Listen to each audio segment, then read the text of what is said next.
Tony. We're live. Can you see me on your... Oh, I didn't even get a notification. No? I'm getting there.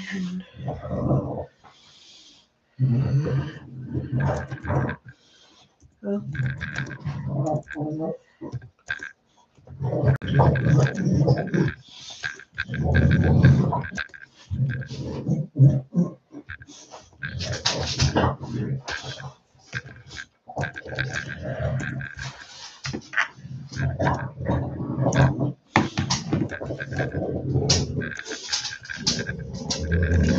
What happened to you last night? I don't know.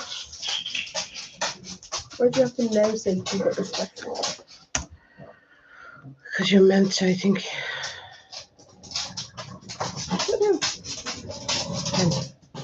Hi, Carol. Who? Carol's in the chat. Carol. Hello, Carol. Hi, Katrina. Sorry, we're having a few technical difficulties. This is funny because I haven't done a live in so long. I went to put on the live and realised I had no camera.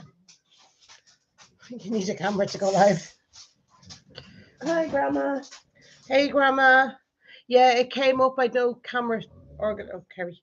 I'd no camera organised just a bit. Everyone having a good weekend? I hope so. I hope so. For the weekend that's in it, especially. Oh, Lord. Lads, I'm only in from work. So I'm looking a bit haggard. Hi from Scotland. Kerry, hi to you as well. Hello. Yeah, Kerry, we've loads to update you on. Yeah. Sorry guys, just want to say, if obviously in this I vape, Kerry vapes. I don't have a vape, but she doesn't have a vape at the moment. So she broke student and Mammy's refusing to buy vapes. So. You know, I think it's actually a good healthy thing. It is. It's a healthy choice. Thing. That's what I keep telling myself when I rock in bed at night. No, so just if you don't like vaping, we do tend to use a bit of bad language. Bold language, not really bad. The odd time.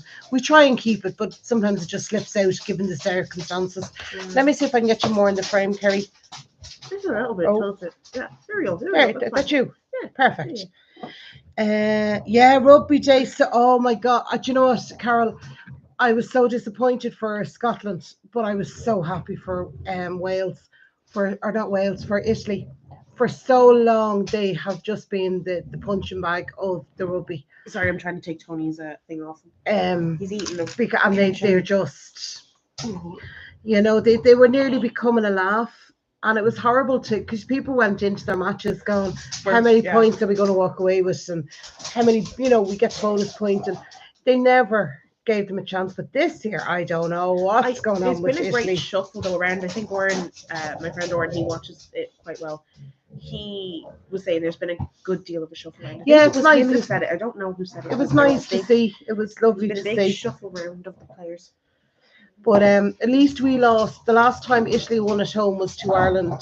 Like one in Italy was to Ireland in 2014, I think it was, or 2013. 2000 and something. So we have now lost that title. So Scotland can have it for a while. But yeah, no, it's a good day. I actually only turned on the second half of the Scotland-Italy match. No disrespect to Scotland for it, but I thought, it's probably going to be a whitewash. Because Scotland were playing good, and I thought it's probably going to be. I joined in the second half of the Ireland versus England. I didn't. Ireland versus England, that was heartbreaking. I think what really shocked me, I'm not into the rugby per se. I wouldn't sit down and analyse the rugby. But even I could sit there and go, what are they doing? Yeah. Because Ireland has quite... Oh, Caroline missed the rugby. They're quite technical in a sense, and they're quite strategic. Yeah. And every ounce of strategy was just gone, and they just seemed to be tackling for the sake of tackling. I thought it was quite funny. Yes, Italy have come a long way. We, as Norm, lost it ourselves. Gutted for Ireland, though. I hope they play as poorly as next week. That's right, they're playing Scotland next week. But in fairness, it's the Grand Slam that's gone now from Ireland, but the championship is still open to them. So hopefully, fingers crossed. Yeah. That'll be nice, but it should be a good match, hopefully. Caroline Byrne missed the rugby. I know, she's probably out shopping, Caroline, were you? We were in Ikea this morning. I had to work this morning, and the girl I was working with today, she said to me, "Can we go to Ikea?" So we went over to where the ball went over to Ikea at breakfast. Breakfast was only, I think it was a medium breakfast we got, and it was only $4.50, and the coffee was only $1.50, and that was free refills. Yeah. I was happy out. Yeah. I would have just sat in the It's restaurant. actually like going to a resort if you paid all inclusive. Yeah, it was lovely. Hi, Really Orla. was. If you do healing, we'll send you some. Will you send some to my dad? Very sick, please. Very sick. Oh, Caroline, I'm very sorry to hear that. Very, very sorry. Do you Of course. do healing? I don't. Well, I don't do healing, but I keep them in my thoughts and prayers. Like, I'd send lovely white light to them to ease just. I still do the whole going and light candle thing. No, I tend to just, if I can envision a white light, I will send it to the person. I think it's just nice. Do you It do just that hugs. for everybody? Do that for everybody. Interesting. Anyway. Yeah. Yeah. Actually, a woman in work, she's a Reiki master. And when I go in, she's so funny. She'd say to me, "Orla, can I borrow your hands?" I said, "Oh, okay." And she says the heat, and she says the energy that comes off here. She says it's so healing. And I was like, they get me in work. I do have the same in work where we're walking around and the nurse will say to me, "I can't get a vein up. Can I use your hands?" Because my hands are so warm when I'm in work that I get veins up. Yeah. Yeah. Get something else. I know. But yeah, so we're in Ikea. I bought absolutely nothing, which is very rare. Very rare. I bought nothing. But I looked around and I did a good nosy. Yeah. I mean, it's very, like, the dime wasn't there. Did you notice that? They called it something else. No, that was toffee. I wasn't even. That was because I went over watching. and I was like, "What the hell is that?" It wasn't dime because I normally like to get the big bag and that does me like a few months, and it was gone. The dime had disappeared, and their ice cream cones. had disappeared. He's drinking a fierce amount of water. Carol Gibson. Hi, Carol. Yeah. So the IKEA was very odd, I thought, today. It wasn't. Well, we got there very early. We got there at 9:30. There wasn't many people there. Even the atmosphere in it was a bit off. But I feel like everybody's struggling, Kerry. No one has money. Yeah, no, I know. But what I mean is, like, even what was in the shop was just like, oh, okay. There was an awful lot of empty gaps. Yeah. You know, there was like, you know, you're walking around and you just were seeing nothing. Like, there was nothing. Like, maybe if you were buying furniture, I don't know, we didn't go up there. But, hang on. I actually was with a client, so I couldn't. We didn't want to walk around the whole of the store. No. So we literally went in. Because I went off one way and you guys went off. Yeah. I went off on my own. I was like, "Hey, bye." Yeah, we met up at the end. But it was actually funny because the girl I was with, she's scared of escalators.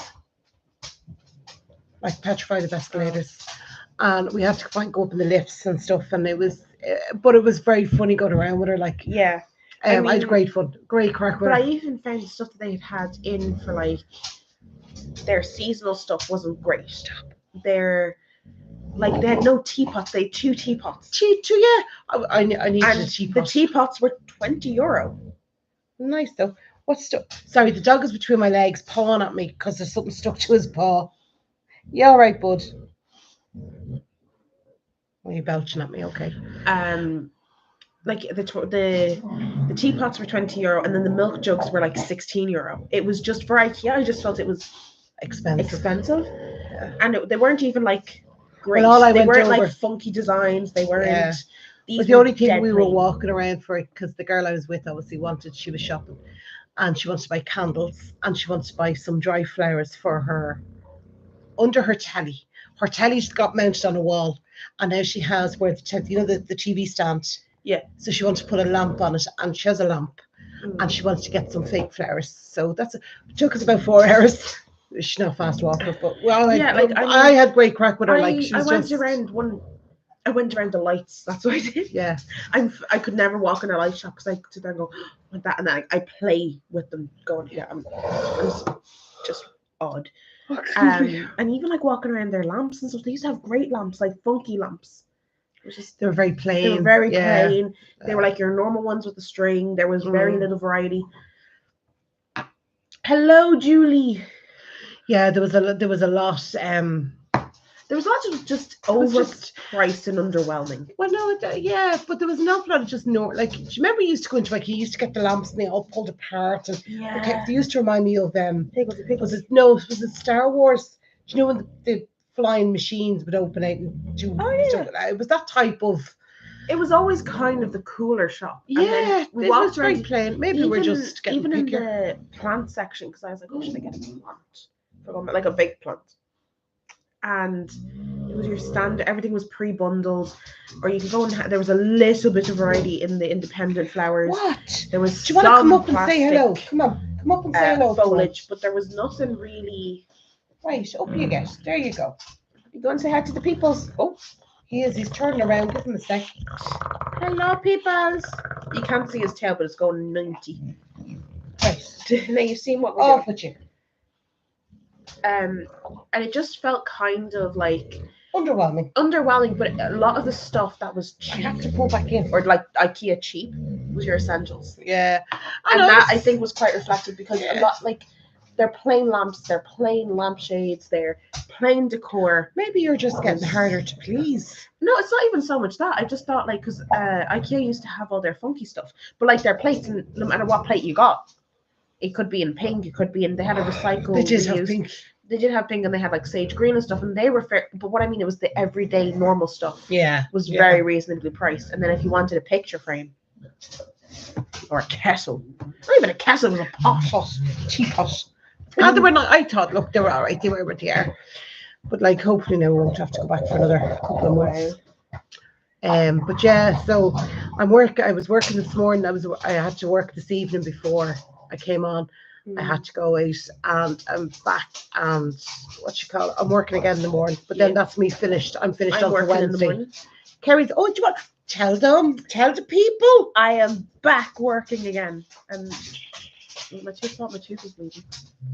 I am back working, and back in healthcare, because the economy is shockingly bad, and I'm in a new nursing home on part-time hours, and it's nice. It is. Put my tongue back in. It means she's up every weekend now, home, which is nice as well. Yeah, because it sort of gives you a break from being away, like down in college. Yeah. So essentially, what was happening was I had 2 payments coming in, and it just wasn't enough. I think that's really sad. Well, no, I had stuff I had to pay for. I had trips. I had to, like, you needed the extra. I needed the extra bit, but it was really funny because a lot of the time. But I also think for your mental health, you need it. Yeah, so that's the other thing. You needed to be back out mixing, like. But the other thing was, college keeps like trying to get us to use public transport, which. Yeah, did you not hear about this? What's wrong with public transport? You try getting 30-odd students, like they're granted for all in public transport for trips. Yeah. It is slightly problematic. Yeah. And we had a trip around Dublin, and I met them in Dublin. I met them outside the GPO. Yeah. I had never, not that, like, a lease card, it is helpful and all that. Yeah. But it's you still have to top it up. Yeah, but it's also capped though at so much a day, €5 something a day.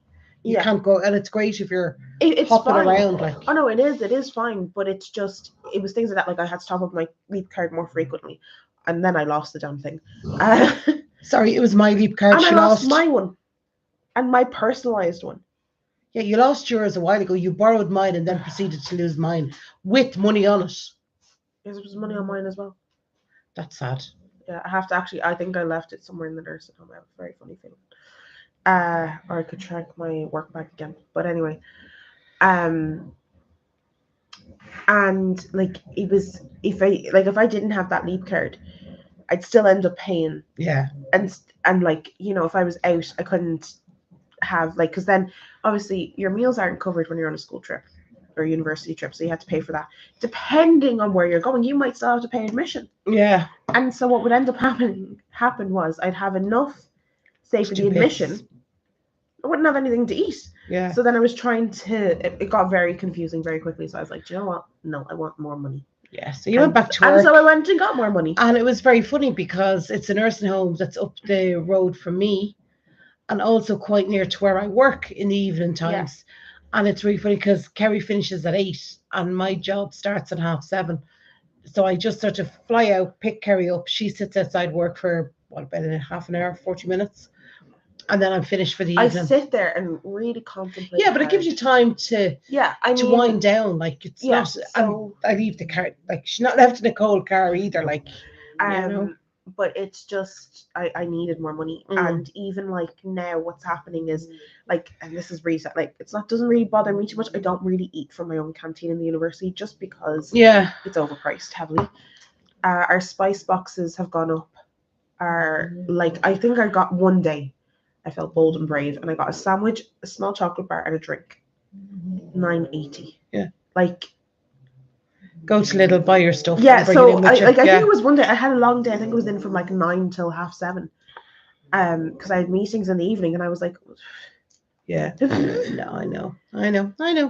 But you're enjoying being home each weekend. Yeah, it's nice because I get away from Galway for a little bit, and then I go back, and it's fine. And but it's also because we're. Wonder, if you will.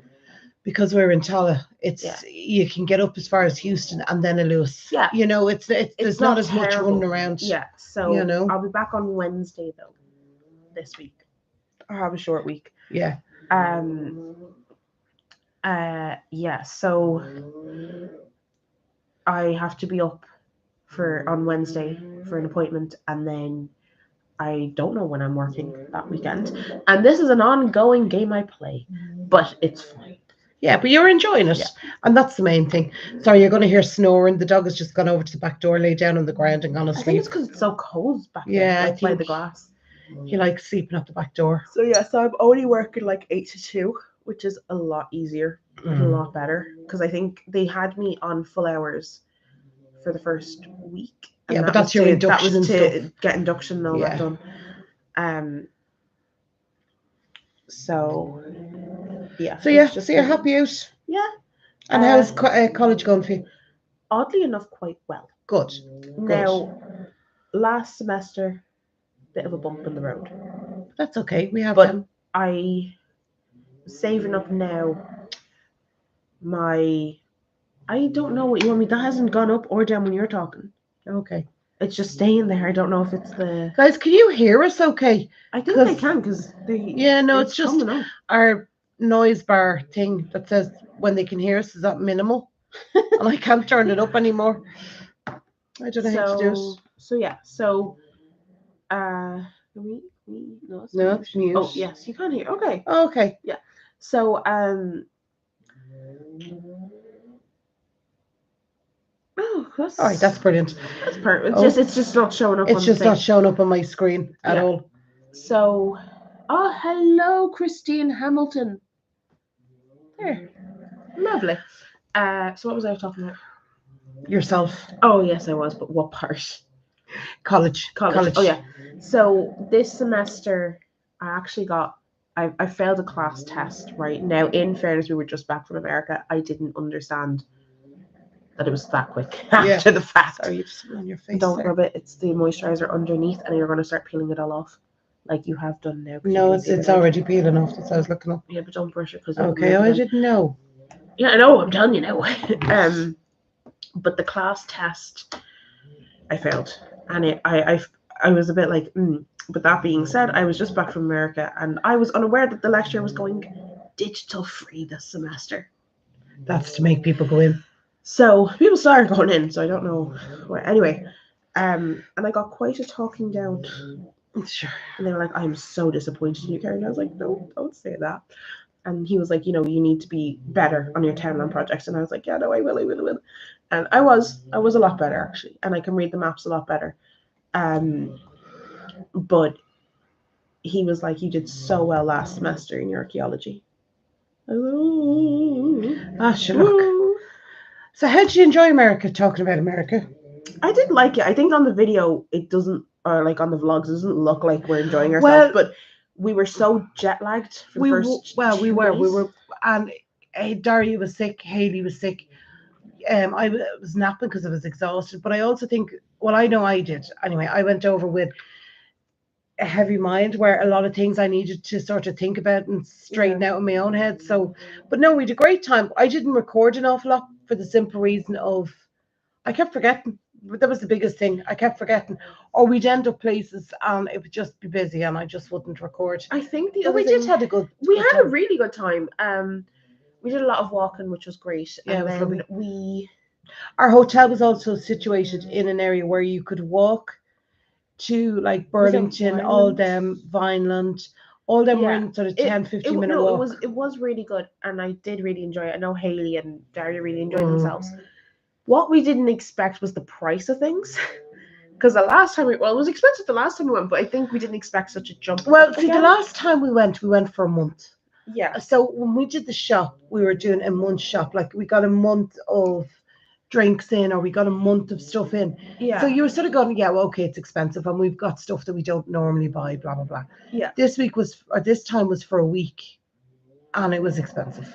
It was awful expensive. Yeah. It was actually cheaper to eat out in the middle of the day on the happy hour type. Yeah, it was between really sort of breakfast and lunch. That it sort was of like what was it, 11:30 till yeah. It was sort. It was a 4:30 or nice. something. And then they were cheap, or it was buy one meal get one free, and so Yeah. that way we were able to. I think crazy. what we also didn't expect was, well, when we arrived, we were not informed about What was that fee Oh, the that resort we knew fee. about. We knew about the resort fee. The other one, Oh, it was a deposit, it was a a security deposit, and it said a security deposit. I thought it said $50 security deposit per apartment. No, it was $50 per apartment per night. And I was like, oh, and on top of who that, comes on holidays with spare money for? No, and on top of that, the woman, I'm pretty sure, said that was covered in you No. paying her. Uh-uh. Because on the thing it said, She said you have to pay just a security fee when you get there, and I was convinced she said $50 or $100 was your deposit, and I thought, right, okay, I know, wasn't I expecting remember- it per night. Sorry, no, I remember you saying of Coca-Cola. Need caffeine somewhere. So, I remember you saying to me that, and then you turned to me and was like, but I'm pretty sure she said it was just for the week or something. It wasn't. It was weird. It was weird. Really weird. Yeah. And your man was like, oh. Because I could understand the resort fees. I've no problem with resort fees. Well, no, resort fees are always. Yeah, well, that was your pool and your bits and bobs. That's fine. Whatever. The security deposit, okay, take $100 for the, like, there was nothing in the. That being said, someone took the scissors and the teaspoons. Teaspoons. They were a big problem. We had no teaspoons. Coffee was by the tablespoon. Yeah, that was funny. That was funny. Because I'd wake up in the morning and go, when we walk over to me with the coffee, and she goes, try that. Do you think that tastes good? And I'd be like, yeah, they were, yeah. Trying to judge a tablespoon down. Oh, we saw an American eagle. Do you remember? We did. We saw a turtle. We saw a turtle. It was good. I enjoyed it. Like, I would have liked an extra day or two because, like yeah, that, like, I was thinking of all the things we saw. There was, we saw a few. The squirrels were so close. Squirrels, and they were cheeky. They run at you, like the ones we have squirrels in St. Stephen's Green in Dublin. But squirrels everywhere. I don't know, but they tend to kind of like look at you and then go, "I'm going to get my keep nuts." their distance, like. But these ones in the resorts did not. They ran at you and would take the food out of your hand. They were domesticated. They were horrible, and they were everywhere. Vermin. They were everywhere. But no, it was nice. It was clean. It did what it did. I mean, the room was big enough. Haley and Daria had one room. I think me and her had another room. Yeah, Haley ended up sleeping out in the living room for a bit because of her migraines and stuff, and it was the coolest part of the house. Yeah, ironically. She likes cool. So, anyway, so that's. But yeah, I have to still record the haul. Oh Jesus, I have to still record the haul of all the stuff I got in America for the simple reason of came back from America and I've made some things that I knew when I came back in relation to the big D. Now, nothing's happened about the big D. If you know what the big D is, the big D with your dad. Oh. Nothing's changed on that. No, nothing's moved forward. Haven't heard any more about that. Whatever. But I knew I had to get my cards in order and I wanted to be. So I sort of sorted out in America what I needed to do and stuff. So I decided to do that when I came back. What I wasn't. Poorest time of sorting things out. You really I know. put off. So then when I came back, I was like, well, I have the videos done. I'll just edit them, put them up. I didn't account for, I had to take on 3 extra clients in work. There's a new account system is after coming into play. So I had to learn all that. The 2 people, sorry, not the 2 people, the extra people I took on in work were very, very different to each other. Like normally they can be quite similar, but these were totally different, and they were actually coming from a different part of the organization. So like my direct boss wasn't familiar with them. Yeah. So I had to go to a different office to get a handout. It was just bizarre. So I had to take all that on. Then I got a sinus infection. I was out for a week. So I've been trying to catch up and do bits. Sorry. The Kleenex packet I got. Yeah, I've been trying to do all the bits, and it's just, do you know, you used to go, right, I'm back on track, I'm back doing this, and then I'd be like, no, sorry, you need to learn this account package, or you need to learn this, so you need to, and I was just like, oh, my head. And then I had meetings in relation to the big D on my end, so I could get organized, so when it does move, sorry, I'm really congested. So, yeah, it's been a bit mental, like. Yeah, but things are settling down now again, because I have all most of my cards in order, I think. Yeah. So, but yeah. Oh, sorry. Oh, yeah. So the vlog you did do the haul. Yeah. So, like we are. I know. So I didn't get a chance to do the haul. I have all the stuff set aside and left in the bags, like so. TJ Maxx, Marshalls, whatever. I have them all set aside. We've also lost items. Yeah, I've lost items. Don't know what's done. Pretty sure they've been sucked into the metaverse. I think it might be in your suitcase. I have a very funny film there in my suitcase. Yeah. They're always in my suitcase because I was the one who had the lease coming back. And we were also sharing a bedroom, so when we were packing our cases were side by side. Because I brought back 2 jackets with me, and I still had them. You did actually, yeah. You got lovely jackets. I got a big puffer jacket in Old Navy. Old Navy, yeah. You got them on sale. Yeah, I got them because like in Ireland the weather will stay wet and windy. Well, we'll out in Galway anyway. Yeah. Until the end of April, like start of April. So I needed something that was just warm. Yeah. And waterproof. Yeah. Like I didn't need anything super stylish, but then I saw this big brown puffer jacket and it was in cream. I got it in brown and it looks 10 times better. And I think so. Yeah. And you got another lovely one. It's like a burnt orange. Yeah, it's like a burnt peach color. Yeah, it's gorgeous. Yeah, and I got like a jumper. Yeah, you didn't. I didn't get as much. I didn't get a whole lot. I got things I needed. Oh, Tony. I got things that I needed, or there was one thing I did get, a face cream that I'd seen some girl talk about, and I went, there was other things I wanted to get. Did I get? I got stuff I got makeup. I did get some of my makeup. Carl had a birthday, and we all arrived up to you for his. Yeah, that's the other thing. In the middle of all that chaos that was going on with work and stuff, Carl turned 20, and Kerry saying that. Yeah, Kerry, Grandma, and Haley all arrived down. And landed in, so we had to organise a birthday party. I come up if you want. Oh, for God's sake, this dog! I swear to God.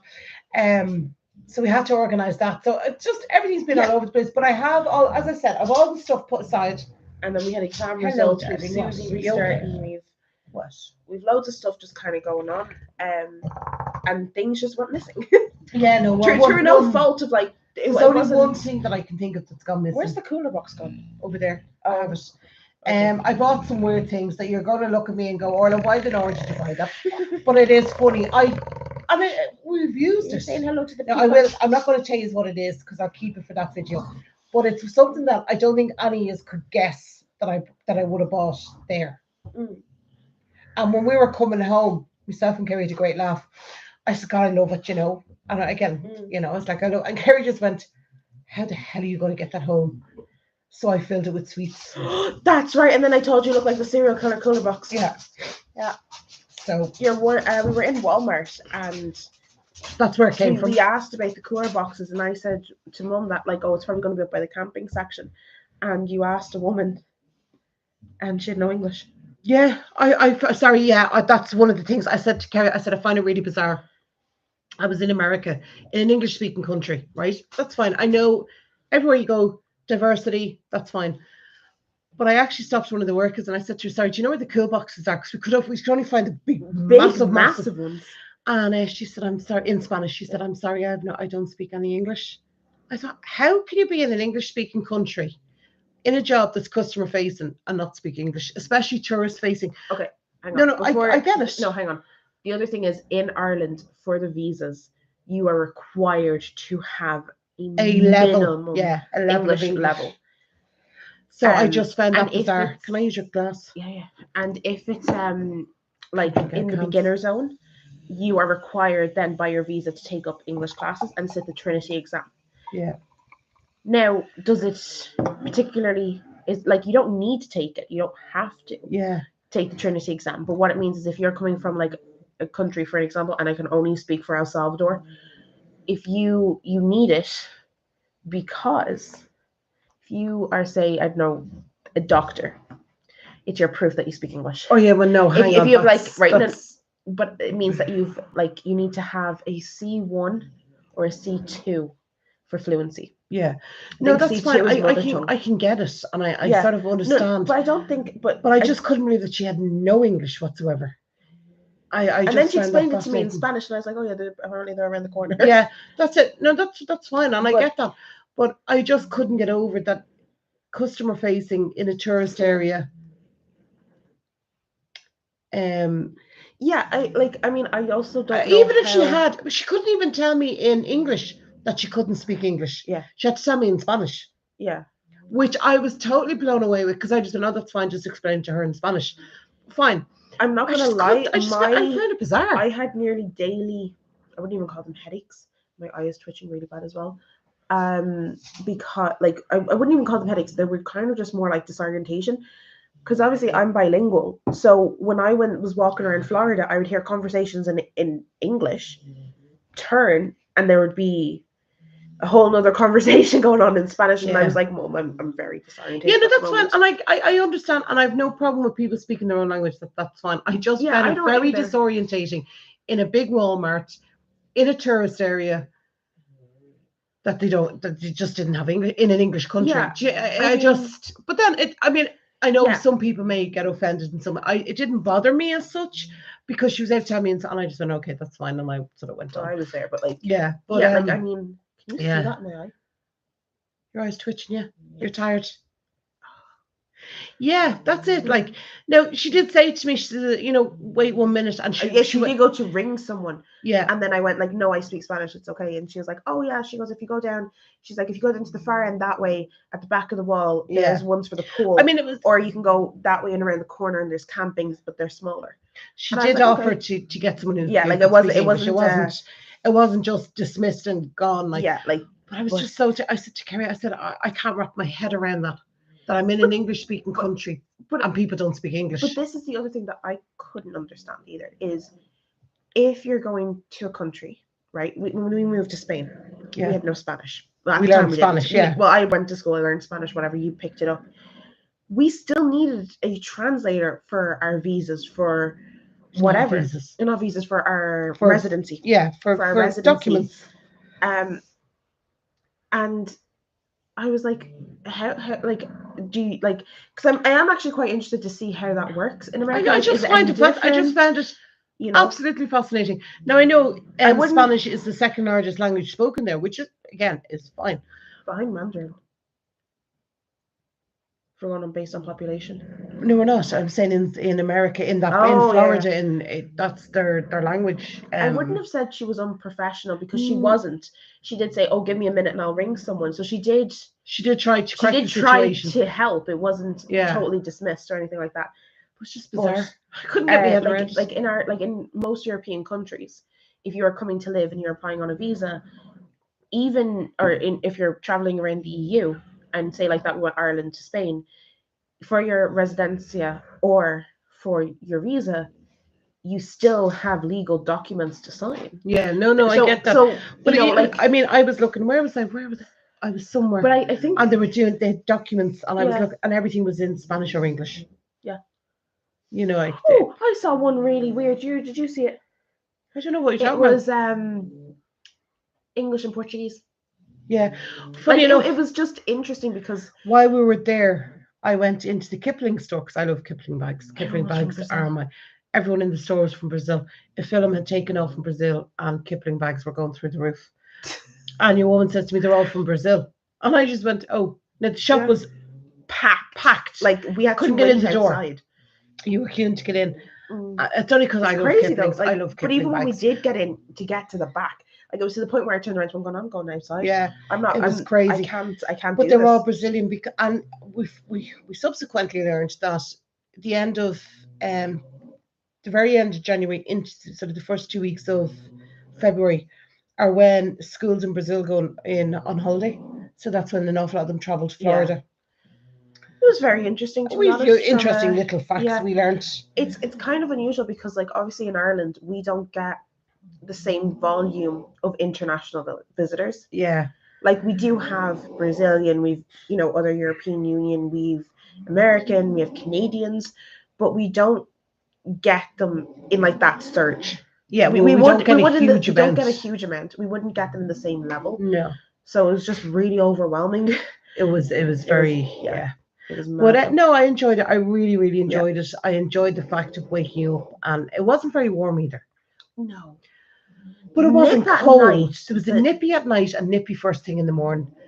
But during the day, it was all right. Was it the Wednesday we were there? And it went really hot, really fast. We'd one day, And day after we arrived. Hi, Mary. Hi, Mary. It was, I think it was the day after we arrived. It got really hot, and then it cooled off. But it was nice. It was the Tuesday through Wednesday. I don't know, It was those 2 days because I remember turning on the aircon in the middle of the night because it got hot. I don't know. Or you could have turned it on in the morning. One of us turned it on. I didn't turn on the air conditioner at all. Well, then it was me that turned it on. Yeah, I like being warm. But it was nice. It was sunny. Just waking up to dry weather, but blue skies and sunny. Now, as I said, it wasn't overly hot. Like I was wearing my cardigan. There and was a helicopter tour going over us every 40 minutes. He was across the road. They were across that Popeyes. It was funny. Chicken. It was funny. But yeah, no, I really enjoyed it. I felt so much more relaxed. I'd made just because I'd made a lot of decisions on that holiday. Yeah. So I felt very content coming back off it. Like you and Daria would just go for like from where me and Haley didn't really start picking up moving. Okay, can I just say about this poor child, Daria? Me and Daria would get up and go. Daria has also got the exact same birthday as me. Both of us are the 20th of September. And we're very alike in things we do. Obviously, there's what, nearly 20, 30 years between us. But it was funny because to the day, literally to the day. It was funny because we'd make lists, and she'd have her list and I'd have my list, and the two of us were just happy to go with our lists and go. Yeah. Where these two Egypts were going along behind us, we didn't have a list, me and Haley. We kind of were just like, we'll see it and we'll get it. Yeah, no, you did. Where Daria had a list, and the list was extensive, really, to be honest. In fairness, it was her first time in America, so she'd researched everything, even to like where she could buy certain. Like I wanted, I tell you the name of I wanted Drunk Elephant cream. Until I went over to get it, and it was like $80 a pot. Now that's cheap compared to here. Over here, it's over €100. Like it's 130. It's very expensive. So I did get a sample of it. Yeah. And I said, well, if I want it, I'll order it again. You know, I'll go back. But I thought it was very funny. The last night when we're leaving and we're all packing up, and everybo's a bit stressed as you are, getting ready for the plane, and we're checking in. But you know, if I find leaving is the most relaxing. But you remember me and you had to go down and print the tickets. Oh. What is on my tooth? Sorry, I have to go and check my tooth. Okay. I can see it in the camera, and I'm like, what? We had to go, and the girls were sitting around, and they were all talking about next year and how they're going to book it, and we'll come back to the same hotel and all this. Weren't we? Before we were leaving. So I presume everybody had a good time because everybody was looking to go back. I don't think I'd go necessarily to that one again. I would. I liked the fact it was central to everything. Yeah. So when we went down to print the boarding passes, about 22 pages of Someone else's ticket to someone Disneyland. else's ticket to Disneyland. Yeah. Kept printing off. And it was for a dance competition. And I was like, oh. But it was for that day, and we were down there that night. Yeah, so sad. Oopsie doopsie. We did go. I went down to the pool for a bit with Haley and Daria. Went into the jacuzzi. I went to the sunbed to lie down. Yeah, I went for a nap. Do you see that in the camera? It's just shadow. I know, it just looks really weird. It looks red. It's freaking me out. But yeah, no, we had a really good time. It was a lot of relaxing. Although Tuesday morning I get an email. Well, it was midnight really, Monday, saying I had a CA due. Yeah, that's what she had to do, college work in the middle of work. And lucky enough, I brought my laptop. I never bring my laptop when I go on holiday. I always just say, like, no, I do everything when I come home. And I brought the laptop and I said, no, I'll bring it just in case I feel I can't sleep, or, you know, use her all sleeping, or use her go out for a night and I'm left there, you know. Yeah. And yeah, she ended up having to do a classroom assessment on my computer and try and email it off, and the internet stopped work. Oh, it was just a flash. It was a nightmare. Funny. That was the other thing, the internet cut off. Because we reached the limit. We had reached the limit on the internet. We didn't know there was a limit. Nor did he say there was a limit. No. And then when we asked them to go down and reset it, because if there was a problem, they went... charge. No, they didn't. He said, your apartment is privately owned, so we'd have to contact the owner. Oh.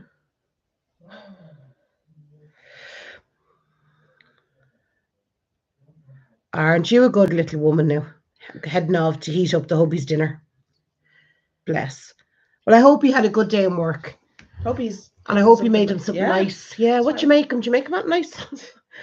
But yeah, that was really kind of weird, and it was just kind of off. I think, oh, Jesus, here, scooch over. You're at a queer angle. I'm at the wall. You're that is it's the actually this bit that has to swing. I can't swing it. Not that way, to me. This. Yeah, now scooch. There you go. Hi.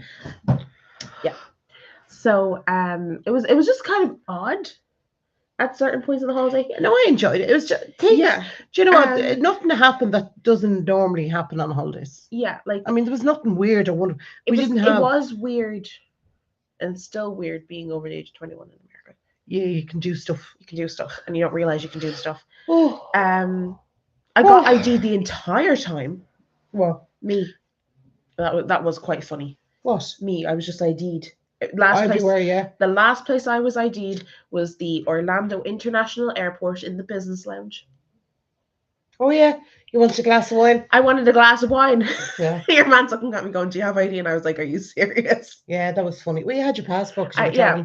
Well, no, you had my passport. I took out my driver's license. Yeah, it's just easier. Jean from New York. Bit of news about Jean. She got married.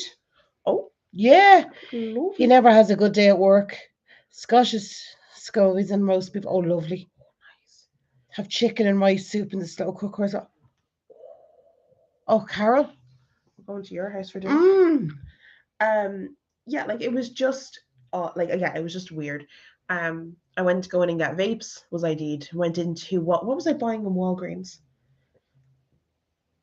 Oh, I was buying Stop hitting me. Cigarettes for Daria.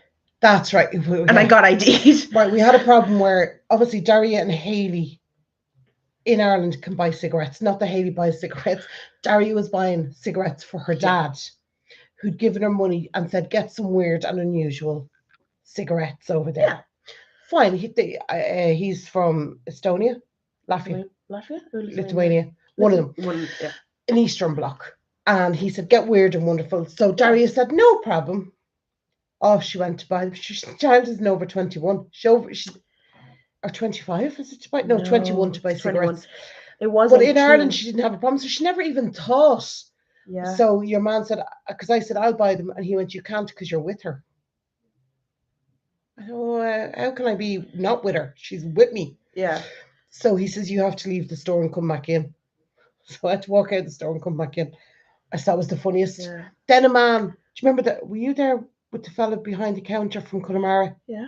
His Yeah, mother yeah. was from He Connemara. served me. Did you? He was a weirdo. Yeah, he was really. He was His really mother weird. was from.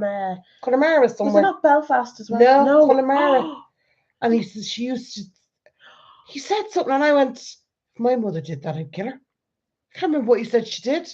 It wasn't. He told us the story about him quitting cigarettes, and then he said something about his mum doing something, and me and Mum both looked at each other and went, "What?" Yeah, that's just weird. And That then has nothing to do with where she's from. Daria asked me to get was it this menthol silver platinum things through this thing? So I went up and I was like, "Hi," and he was like, I was like, "Oh, we don't really get menthol anymore in Europe." And he went, "Because the government's trying to control you." Yeah. And I said to Kerry, I said, "Cut this conversation, we're out of here." Like, and I went, if they're trying to control people through the consumption of cigarettes, they're really losing, aren't they? Yeah. Richard's watching us. Who's Richard? Richard is the husband. The husband. The husband. What does it say? The husband. Oh, first anniversary in February. Woo. We need a life. We do. We really do. Yeah. Oh, I was having a conversation with someone in work. Okay, an awful lot of people have been asking me what I work at, right? Because obviously I do. You do? I do That weird is hours. Correct grammar. I know. So I work Wednesday through to Sunday morning. Mm-hmm. I work mornings, afternoons, and evenings. Some days, which day don't? Thursday, I just do office work. That's all my admin, all my accounts, all my notes, all that crap that I hate. Yes. Wednesday, I do art therapy. I do art therapy.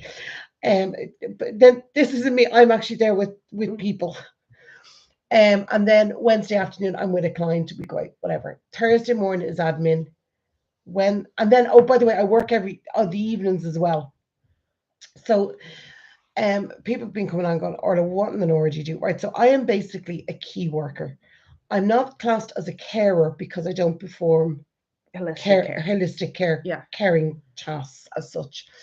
But my role is very, very specific. It's more social care than healthcare. So basically, I work with people who have a learning difficulty, who are also in recovery from an addiction. So it's very specific. They have to have an addiction and they have to have a disability, a learning disability. Yes. They also usually suffer with their mental health very badly as well, which can come from the addiction and the learning difficulties. It's sort of a hard hand they were dealt in life. Yeah. But this is what I work at. So I do med prompting, I do social care, I do keeping my clients living independent and as independent. I am not there to speak for them. I'm like their backup system. So, some people are wards of the court. Some people are under the care of the HSE. And it's literally I know that was my elbow cracking. It's literally if they deal with stuff, something wrong in the house, and they need to organize a plumber to come in. Okay, we can just say it was usually me. But if they need to organize a plumber, it's my job to allow them to speak up for themselves, but also where they get overwhelmed and where they get overwhelmed with information or they're struggling to find the words, it's prompting them, helping them, and keeping them as independent as I can, and obviously free from addiction, because this is one of the things. So I love it. I absolutely love it. I adore my job. I adore my clients. I've great fun, but it is a lot of hours. It's a lot of hard work mentally. It's hard. But that's what I do, just in case because people are forever saying to me, what do you do? So I work mornings.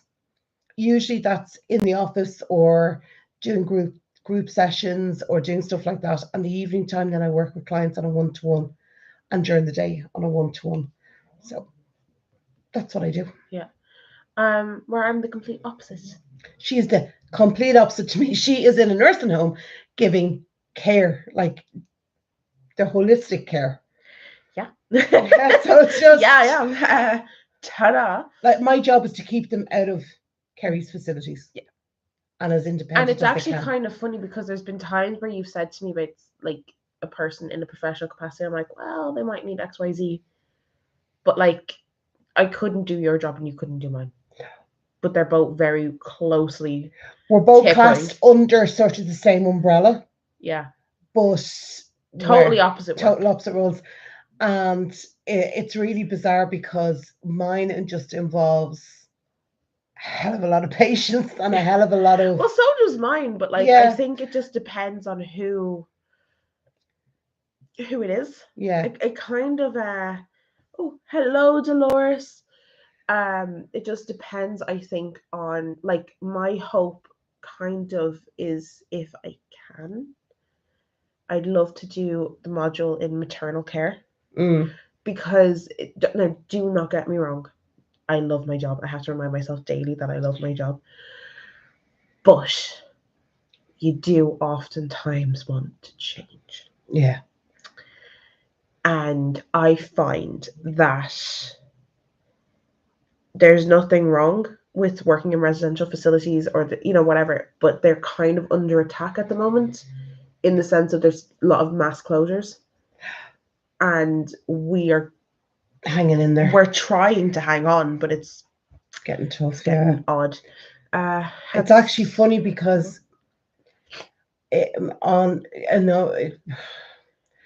some of the people I deal with are under the care of the HSE or under the care of someone else, this great body.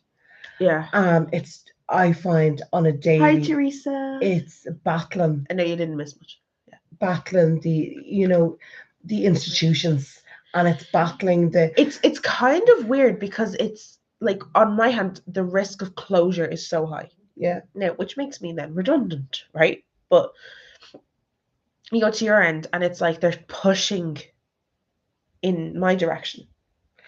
Yeah. It's really odd because there have been times where I've had previous patients who should not have been there. And then you have people who should have been in a lot sooner. Yeah. Yeah. Well, my goal, my job, my whole thing is to keep people who are living independently, who can stay living independently if they have the right supports in place. And I suppose the organization I work for tries to implement all the supports. Now, like some days I could go up and I could be changing light bulbs. I could be teaching someone how to use an air fryer. Or I could be sitting there and just talking to someone because that's what they need that day. It all depends. There's no 2 days I do the same thing. And some days I go in and I have a great laugh and we're all flying high and we're all happy. And other days I go up and it's the hardest day of your life trying to get someone through a day. Yeah. And that roller coaster and that emotion. And as much as people say, don't take your work home, and I'm actually very good at saying, right, leave it at the door. There is stuff that you'd sort of go, your heart to break. Yeah. But these people don't need my sympathy. They really don't need it. They just need me to help them through.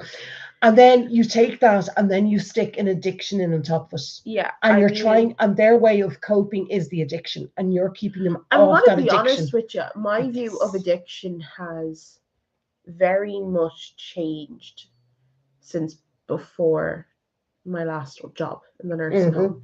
Because we had so many incidences regarding kind of like it wasn't even within their control. Can you block? Yeah, do you not want to? I don't know what it is. What were they? Block. Can't be bothered. Life's too short to be dealing with crap. But yeah, it's actually funny. Like today, I had such a laugh, and I was exhausted because we were on such a high. Did I just catch that? I did. Sorry, that was very well timed on my end. Go on. Sorry, I was like a little sniper. Jeez, Louise. But yeah, like today has been brilliant. But I was exhausted after it. Yeah, I think like by the time it comes around to Sunday afternoon when I am done, that's me done.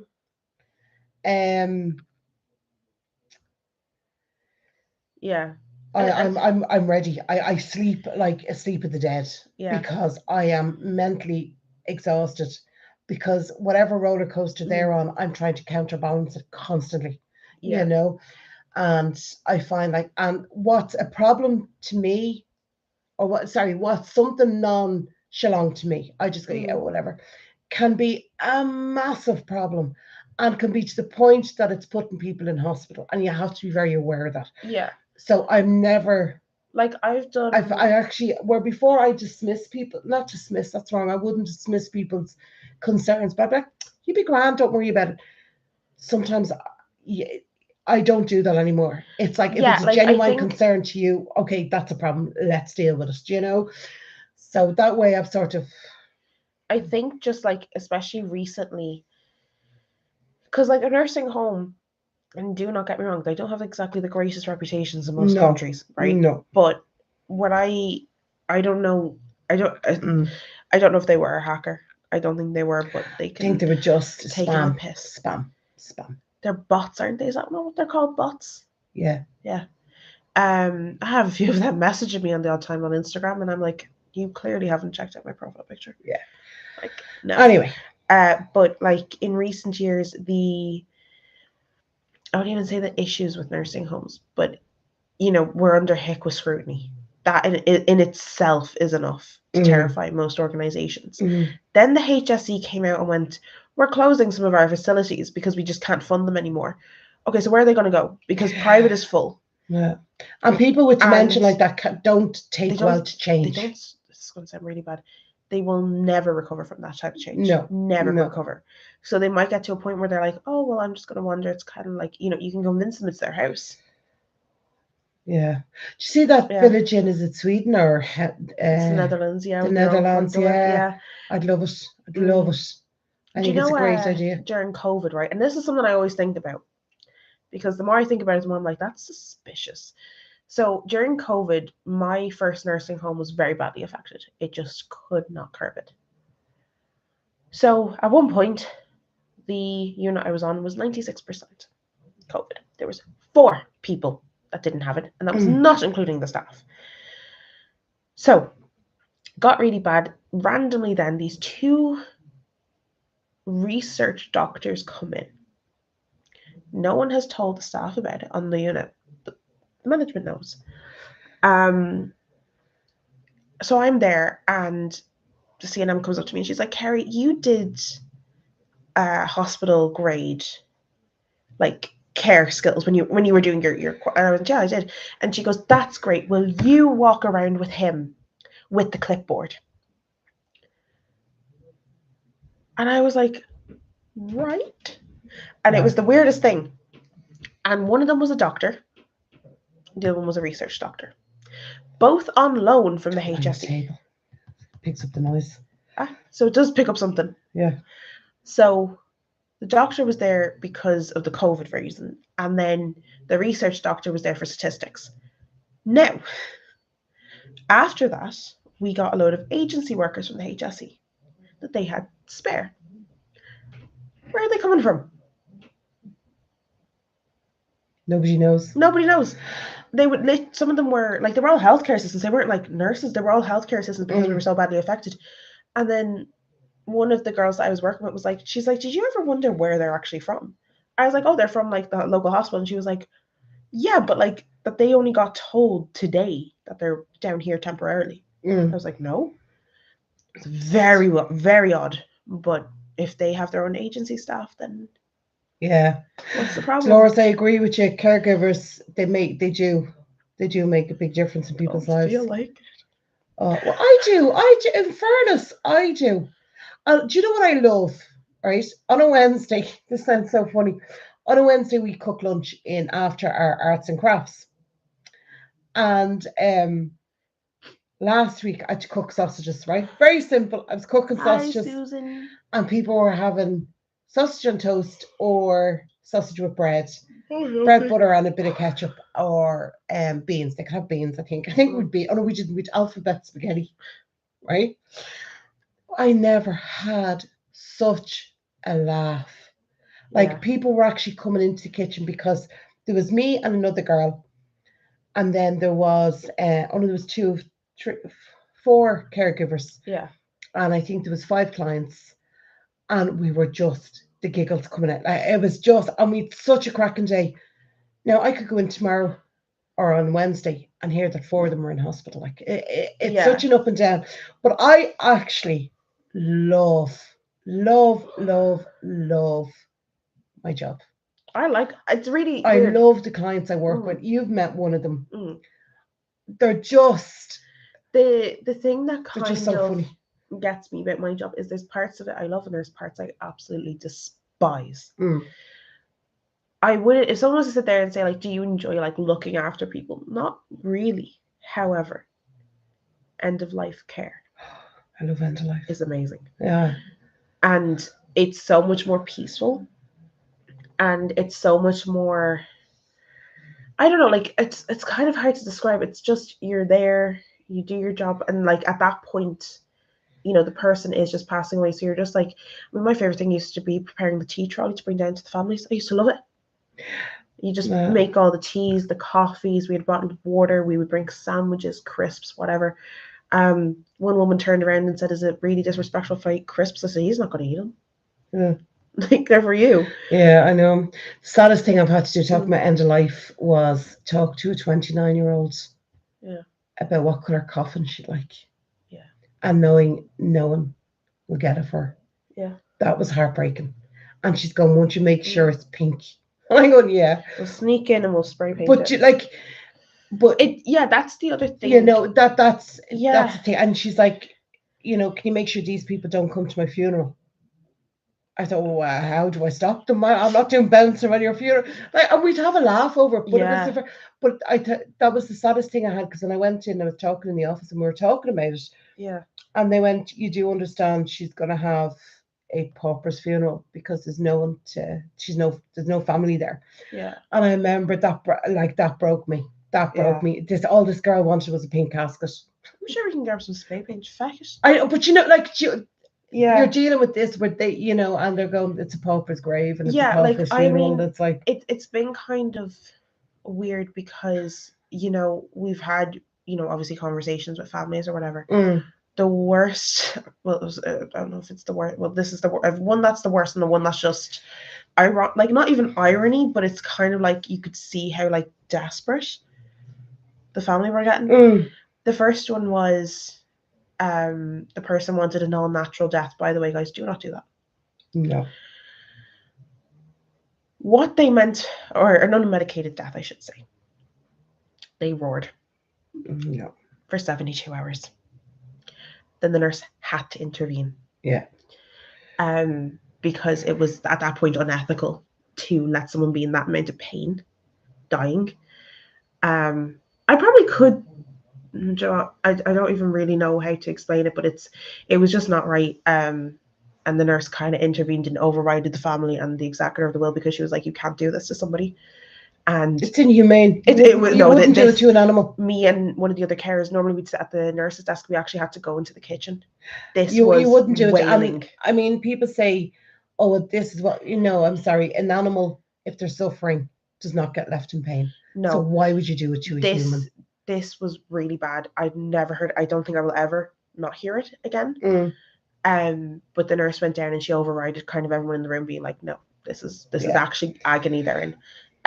The other time was 2 hours before this person passed away. The family were like, "We're taking him home." The nurse went, "You can't." They were like, "We'll call an ambulance." And she was like, "You can do what you like, but I'm telling you, you'll die in the ambulance." And funny, I understand that because when my own father was dying, I know. Don't get me wrong. When we were told, I said, "Okay, I want him to go home." They said there's not enough time. He was given 48 hours. Yeah. And they said there's not enough time, and he would be very uncomfortable. So he didn't want to die in the hospital, and he was fully aware of what was going on. Yeah. And I couldn't get him home, and I did feel sorry for that. Like that was sad, you know. No, and like that's it. Like I think a lot of people just assume you go unconscious and that's it. Your body preparing for death will shut everything down bit by bit. right?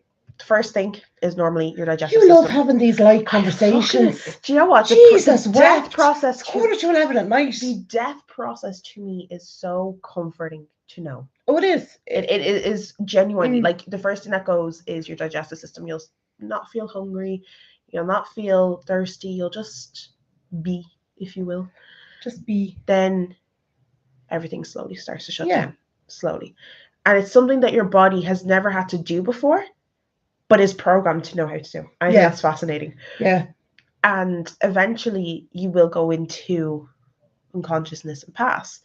But with death comes muscle spasms that are so painful.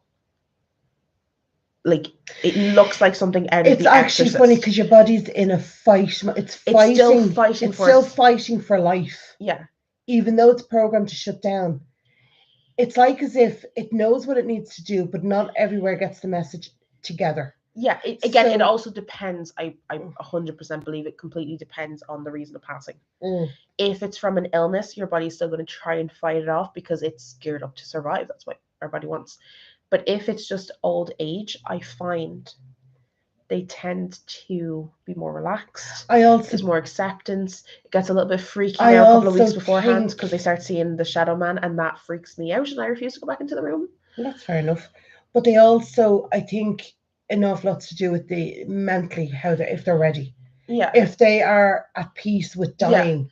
No, I'm not scared. The other thing is your definition of a peace. You know, like this is where it kind of all goes in. But basically, your body will start trying to burn up the lactate in between the muscles, and that is to burn off energy, and it doesn't need it anymore. But these muscle spasms they're upsetting to the family as well. They're upsetting to the family. It also looks a bit weird. Yeah, really weird. So that's why you'll normally see the lockbox, and that's what's helping. So true, Teresa. It is. It's very hard. I mean, I was with my own father when he passed.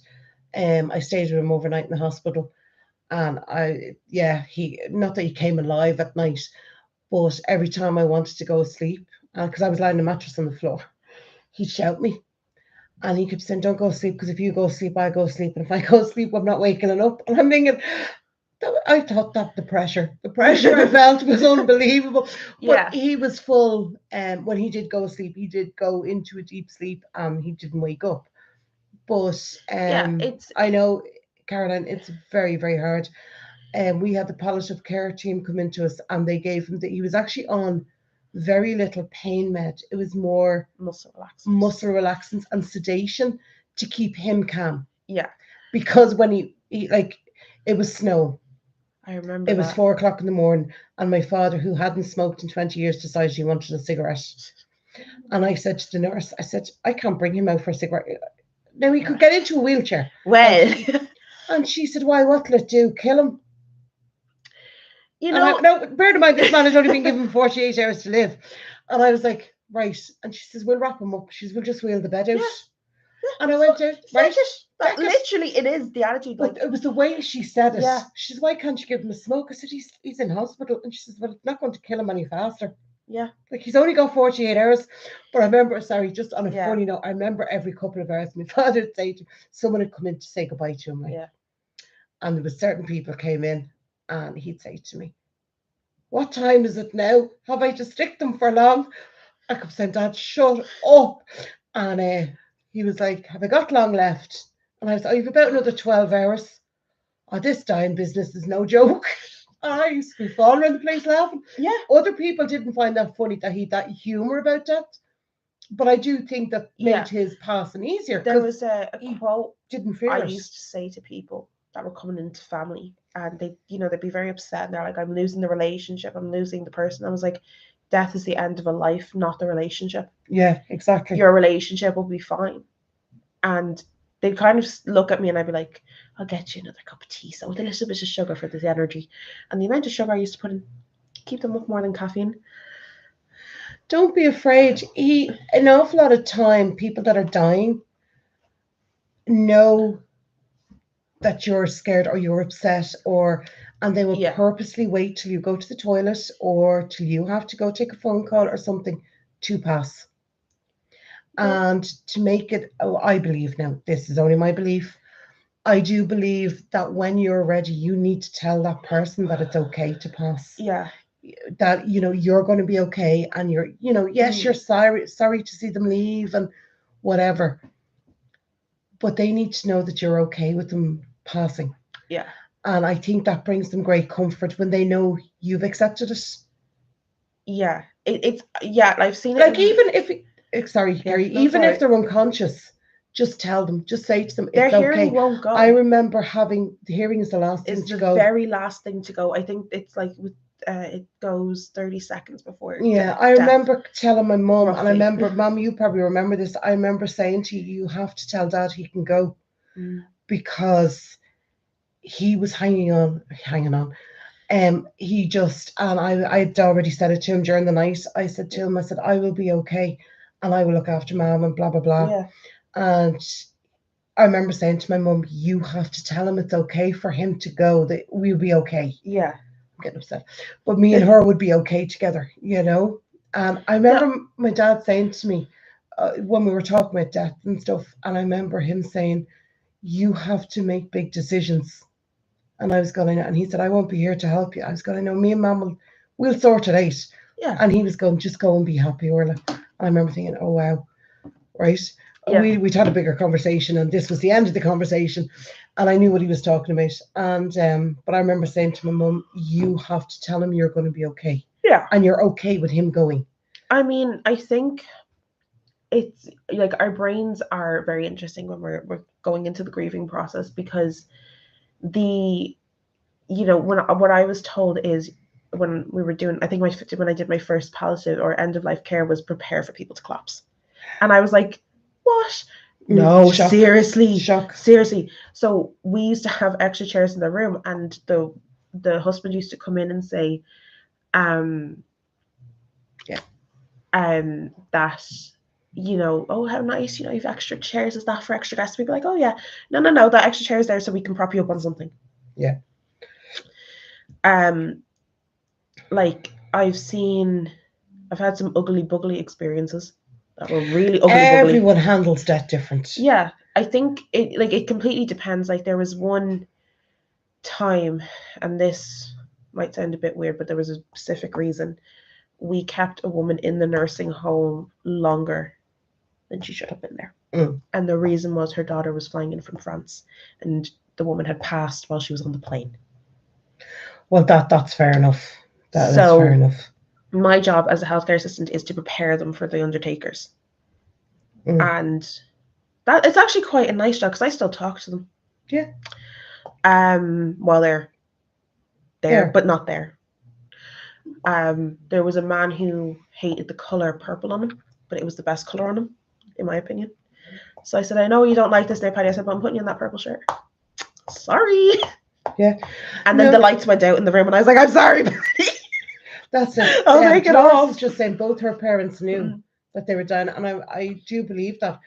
And I believe, again, this is only my own belief, I know my own father saw people. He saw a man under a telly, and he kept saying, why does he keep staring at me? And I kept saying, it's the shadow man. Who is it? It's the shadow man. Yeah. He comes before. And he said, I don't know, but he keeps sitting there. And I was like, oh, okay. Yeah. And I was sleeping in the room with him. Yeah. So there was me, him, and the shadow man. The shadow man the same trees, the crowd, like one of them's had to go. The shadow man, from my understanding, and I from know what I've heard, people have seen their parents. People have seen the small little blonde girl. I've named her Beth.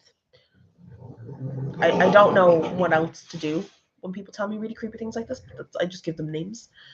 But the shadow man, he tends to come, and I don't know, because everyone sees him. But he's always in the room before they start to see their parents. It's like as if very interesting. It's like as if he comes to say, "Okay, your time's up. Who would you like to see?" Yeah. Who would you like to be there for your passing? What did one of them say? She said to me, "Will you tell that man in the mirror to go away?" And I was like, Go away. Yeah, my dad kept seeing a man in the corner of the room with the TV, and he kept saying he's just under the TV. Yeah. And I was like, "Oh my God, okay." Yeah. The shadow man will come, and I think he's just there, like in my own personal belief. Like there's probably a medical reason to why he's there, but in my own personal belief, to give them the reel of their life, to go through their life. Who would you like with you when you're passing? And he allows them in or whatever. Because I've never had anyone scream when they've seen him. People aren't freaked out by it. They're not freaked out by him. They're like, you just tell him to go away. I don't want him in the room yet. Yes. What? I know when I was doing my one time, and I'm not gonna lie, right? One time, this particular bathroom had a wheelchair in it with a coat over the back. So I turned to look in the mirror because she told me he was in the mirror, and I saw oh my god, he's there! I'm doomed. I ran out when I went to tell there's a man in the room when you get him. And it was a coat. Yeah. That was a bit of a morbid conversation now. Well, not morbid as such, but it was more just... If you don't talk about it, you'll never talk about it. That's true. Yeah. I'm not scared to die. You scared to die? No, I'm not scared to die. Can't wait if I... Don't want to do it anytime soon. I can't wait to be just a pure menace in the nursing home. Like, I can't wait to do all the shite that was done to me. There's only 20 years between us. I reckon me and her would share a room in a nursing home. Oh. Yeah. Oh. And that'll be your purgatory. That would share the room with me. Man. Yeah, Kerry. Oh, fuck, you're alive. Anyway. I know, Jennifer. I was only thinking about you earlier today. We've actually quite a few people on the live tonight. Yeah. 40. But 31. Jennifer, you didn't miss much. We're just talking about death and how we shouldn't be scared of it. But yeah, no, I'm not scared of death. I have to say, I'm not scared of it. I think because I know now what I don't want to do it anytime soon. When I was doing like the first person that ever died, I'll never forget this. Another carer walked out into me and another carer were trying to do our epic, which is like our record taking. And he walked out into the middle of the corridor. Right now, I need to explain. This man was very short in a very, very oversized tunic that didn't fit on. Right, and very little English. Oh, but I loved him. He was great crack. Walked out, went, she's dead. I was dead. We were like, okay, we'll go and get the nurse or whatever. And I went in with the nurse, and we did. I witnessed the notation. I witnessed to death. Oh, I'll never forget that. And I was like, what? And then his whole top fell forward. Come here. Wait till I tell you, Susan. Right, I'll melt. That's no problem. You haven't missed out, really. Just her waffling. At my dad's funeral, got lost. Went to the wrong place. Did you ever end up in the wrong funeral? I've ended up in the wrong funeral and stuff. How? Okay, how did you do that? Right, we nearly ended up in that Orthodox Catholic thing. Yeah. Right, no, I ended up in the wrong funeral. God, this has come back years. I was going over for a funeral. I'd go for a funeral. Where? And I think it was maybe Angus's or up the Priory or somewhere. Yeah. And we say it was on my funeral. My funeral wasn't my funeral. The funeral I was meant to be at was on, we say, at 11. Yeah. But when I got the text message, it said 10. So I went up and was praying for this old bugger that was, I never had the clue who he was. And it was only when I was leaving the church I realised that everybody was only arriving that I knew. I know. So I went to 2 funerals that day. So that was my good deed. I have had really awkward things. I was given the wrong. I agree with you, Jennifer. The nurse came up to me and she was like, Carrie, I thought she said room 506. Room 505. Room 506, the person's passed away. Will you please go down and, prepare them with the other carer? And I was like, yeah, there has to be 2 of us. And it can only be women. Fair enough. Right. There is a reason. I'm not going to tell the reason because it's not nice. But anyway, so I went off and I was like, I'll prep everything so when we come in, we can just do the job and go. Because the last thing, I opened the window and let the soul free. Out and all that. And went into room 506. Very much alive. And I was there going, just doing whatever. And she was dead asleep as well, right? Yeah. She didn't help. And I turned on the light. Bed went straight up to my level, so like chest level and all that, because that's what you're working with. Whatever, started undressing this poor woman. And she goes, do I need to be changed? And I was like, oh my God, you're alive. I was like, I am so sorry. Oh, Yeah, that was funny. the The hail, yeah. I'll Oh, never my forget that. dad I was getting bruised. yeah. Bruised. Yeah, shocking. My grandfather is buried out on an island of an island, Yeah. and we went out. I went with Dad, Haley, Carl, and a cousin. We're in the car that we were in. You had Grandma and Granddad's. No, Dan and Dinny. Dan and Dinny. So we were the first 2 cars out. So we got to then watch the procession come in. And it was a very long procession, I will say that. So we're watching it anyway, and we get out of the car and we go up to the grave, and then I start going like hailstones. I was like, what is this? Belted off the ground. They were like that big. They were huge. They were massive. That's my dad having a laugh at me. Actually, I tell you, it was really sunny and it hailed. Oh, boy. It was really. I actually remember nothing of the funeral. I only remember. I'll tell you what I remember. I remember obviously driving out, and I remember Ellen McDonough was standing behind the wall to give herself shelter out of the hail. Yeah. And she says to me, she just jumped out and she went, Orla. Well, I screamed. She was dressed all in black. She wasn't dressed all in black. That sounds terrible. Behind the wall in the graveyard. She was behind the wall in the graveyard, dressed with a black coat on, with the hood up because it was hailstone. And she goes, Orla, and reaches out to grab me. I screamed. I'll never forget it. She nearly put me in an early grave as well. You passed me your rose. Yeah, sure I couldn't. I threw 2 of them in. Mm-hmm. I don't know whose hand was laid upon my shoulder. I was trying to hold your father. In fairness, I did try to see, but I had a really stupid go at the time. Oh, you went that if I turned my head, the hood just didn't move. No, Carl has a thing. He says, I'm going to die when... This is Carl now. I'm going to die when I'm 88. Apparently. You? Me. Oh. And he's going to put me in a nursing home. And I said, all right. I said, okay, just make sure it's a good one. And he says, do you know what I'm going to do for you, Mum? I said, what? He said, I'm going to put my father in the room opposite you, where your door be left open a crack, and all you can see is him in his bed. And I said, oh. And he said, out of pure spite, he says, you will not die till that man dies. I said, oh. He says, what am I keeping you alive? I thought, bloody hell, like. But yeah, I know. We always, funny enough, we'd be quite open talking about death. Yeah. Like, it wouldn't be something... that's a taboo in our house. We all talk about it. When I keep saying I'm going to share the bed with her in nursing home. When I'm in work, I wouldn't necessarily bring it up to the but no, that's your point. It's just weird. Yeah. But there's been a few times where I have been asked to do certain things. I like hospice care. I think hospice care is definitely the better end of care, in my opinion, because at that point, all bets are off. Do what you like. Yeah. It's like there have been, like, I remember, was it my lecturer when I was doing my first course? She was like, people who are on modified diets, all bets are off. All bets are off. You're dying. It's not going to kill you. That's the nurse with the cigarette with my dad. She says, what's it going to do? Kill him? She says, he's dying. He's on a countdown. The clock is counting down.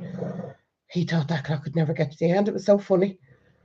But I also think in, like, recent years, it's kind of like I've also been met with a lot of ignorance, some very, very scary situations. One being the nurse went down to check. Now there's an IV pole, just fluid, empty fluid, and this was per family request because they didn't think their father was dying, and the son ended up threatening the nurse, grabbing the nurse, getting very physical, because they just couldn't accept death. Yeah. And it was a very odd experience. And the nurse came out to me and he's like, "You're not to go down there alone." I was like, "Yeah, yep, no problem." Oh, look. It's like grief. Everybody deals with a different grief. Yeah, death, everything. People deal with it different. My thing is, do you want a cup of tea? No. Okay. I just offered you a cup of tea and then you shout at me. That's what I tell them. I've just offered you a cup of tea. Don't shout at me. Yeah. I'm not responsible for this. Yeah, I know. But look, sometimes people do need something to blame. No, they do. And they do. And he did kind of calm down after that. Yeah, they do. It's the shock. It's an awful shock to the system. Yeah, I mean, it could always be worse. Yeah, true. It could be way worse. Mm. You could be told, sorry, your loved one was in a very tragic, Or as gruesome Jennifer accident. says, a long death. A long death, I think, I is don't horrible. know if you're on the right meds. Well, if you're on the right meds, but Jesus, just make it. I'd love to go to bed. Not now. But if I think my grandfather, my mother's father, he went to bed for a nap and had a massive heart attack and died in his bed. I think I'd like to go that way. I'd like to. The man next door here woke up, went to get out of bed, had a massive heart attack and died on his bed. Yeah. I would like that. I would like just bang, gone. You know? I think it also. I don't know. I don't know if I'd like to have a heart attack. I've seen what they do. It's very true, Dolores. It just depends. I guess like it's how you wish. Nothing is promised tomorrow. No. All you have is this moment now. And I've learned that. I've Mm. learned that the hard way. That we have today. And we have not even today, because the rest of today isn't promised. We have this moment. And I tried to do that on holiday. I tried to be in the moment. Funny, And I I'm wasn't trying- on my phone very much. I took the odd photo. No, but I that's just it. didn't. And it's actually funny because obviously dealing with the people I'm dealing with, like an awful lot of them have faced times when they have been brought back or whatever, and they'll tell you now is the moment. Now is what counts, nothing else. And I think it's a great way. If you can live like that, it's a great way. And to try actively to do that, I think is very good. Yeah. You know? Don't worry. Be happy. True. Oh my God. So in other news, I'm back in the doctor's on Thursday. Have you any good news? This is good news. This is me going to hopefully get my B12 injection. Oh, okay. So find out what intrinsic factor is. Okay. So yes, it is to do with the cells. It is to do with how Sorry, your cells... hang on. This is to do with her iron. Her iron count is low, and the reason I think it's an intrinsic yeah, is because it won't come up, or won't come up, or won't go up and stay up. It will just keep crashing. So what's B12 got to do with it? So in B12 is the linking cause of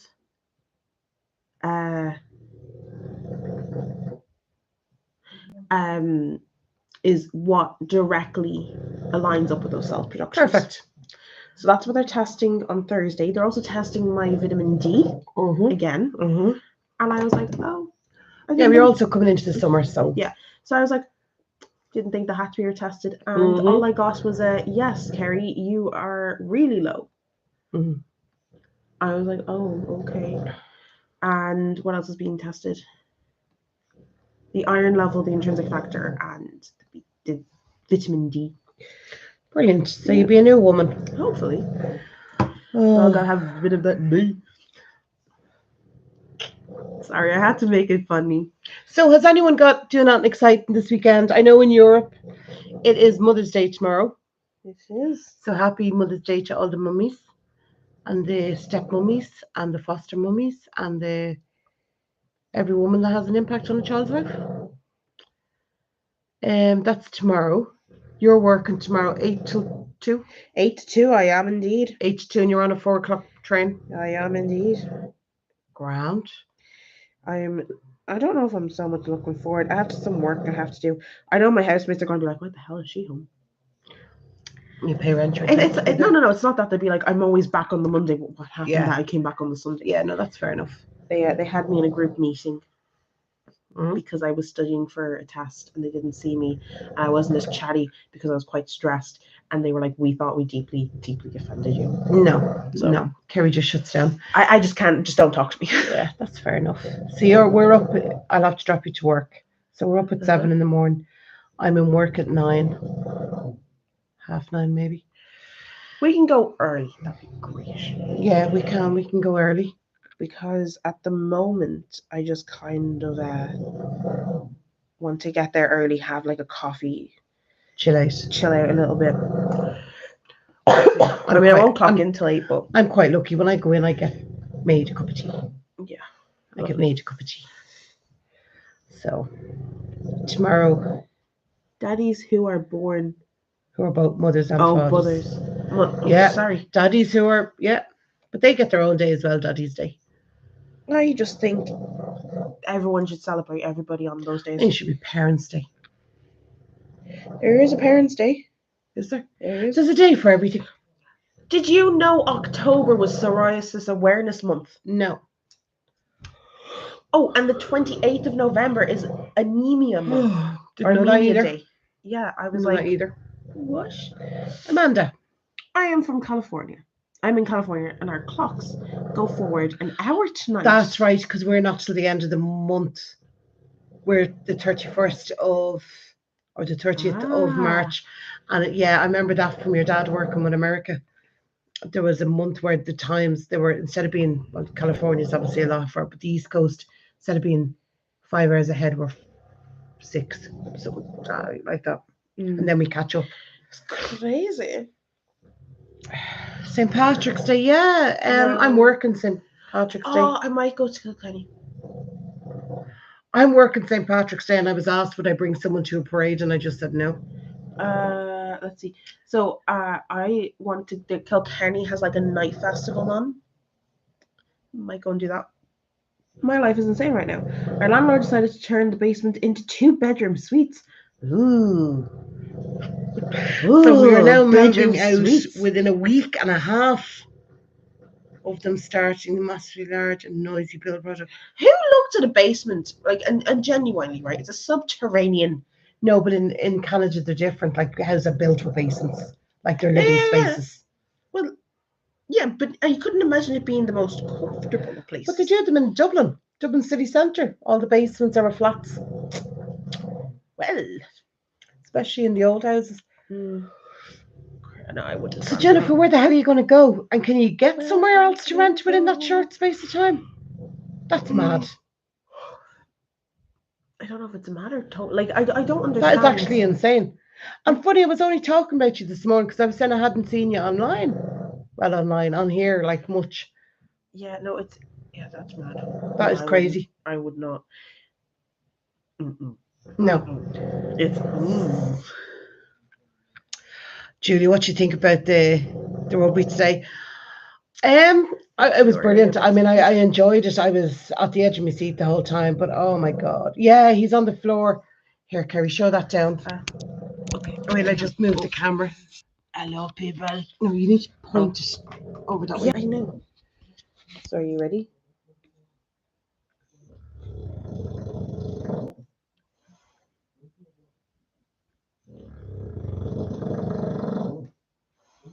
I love the way you can see his whole body just move. Yeah.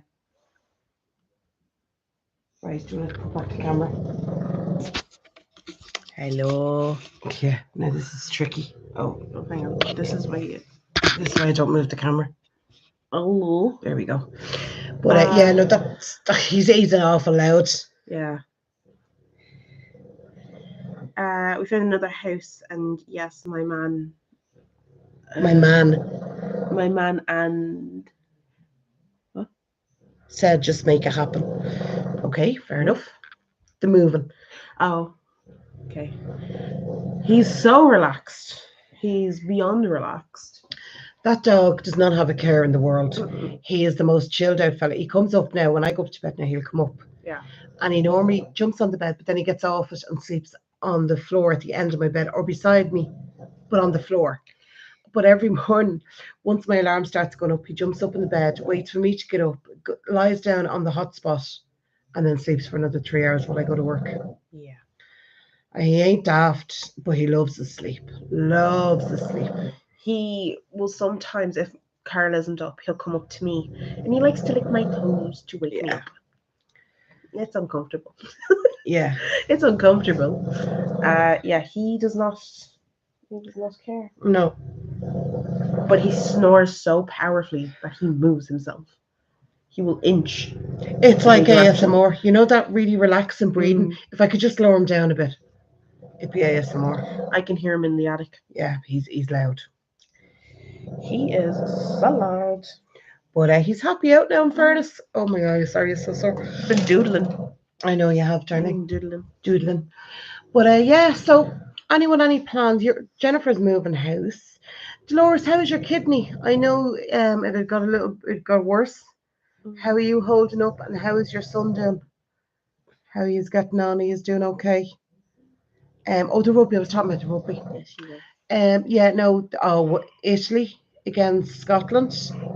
I was devastated for Scotland because they were beginning to get their crap together.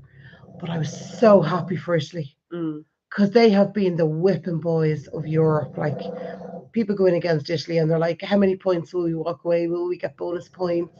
And it was never that Italy were going to have a chance to win. No, I don't remember Italy. This year, they have just come on so much, and I was absolutely thrilled for them to get the win. Who's I the really coach for was. Italy? I don't know, some Italian. You're meant to be keeping up with this. At the England-Ireland match, I don't know where that England team came from. They were, for the last 4 rounds, the other 3 rounds that they were playing, and they did not play anything like that. It was like as if someone, and I don't know if it's because they've had a 2-week break, and the press in the UK have gone to town on them. Have they? Oh yeah, calling them they were a disgrace. And they came out, and their pride, everything was on the line. But then, in saying that, they had a go at Ireland. They did go at Buniaki, saying he was only guns for hire. Oh, they really went to town on him as well.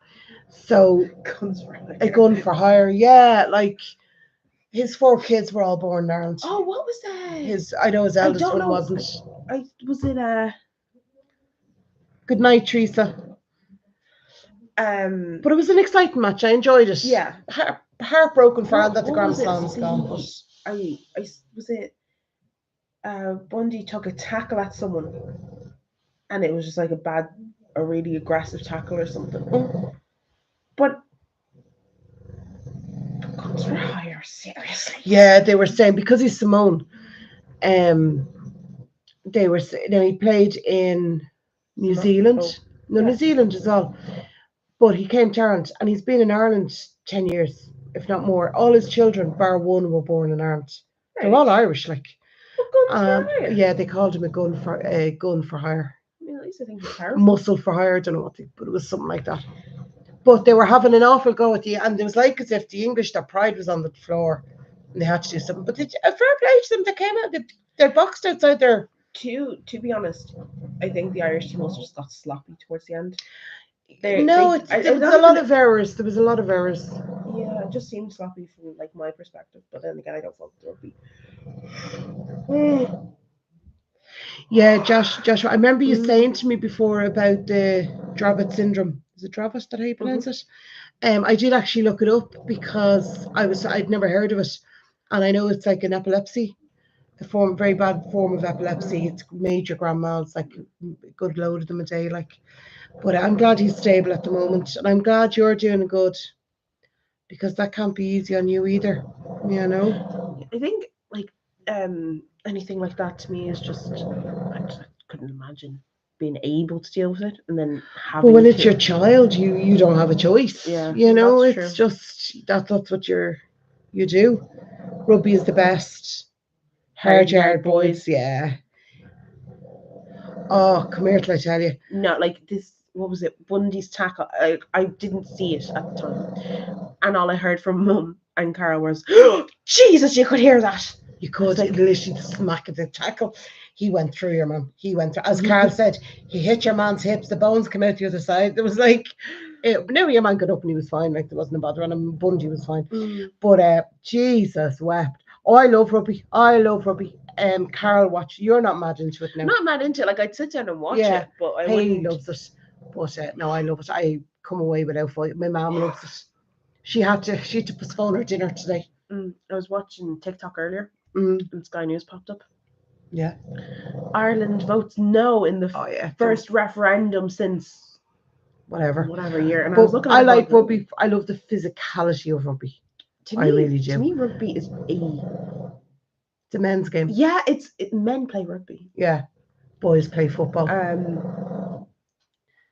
Or the next time you come to America, please come to Virginia. I'd love to take you and the family to. Oh, thank you.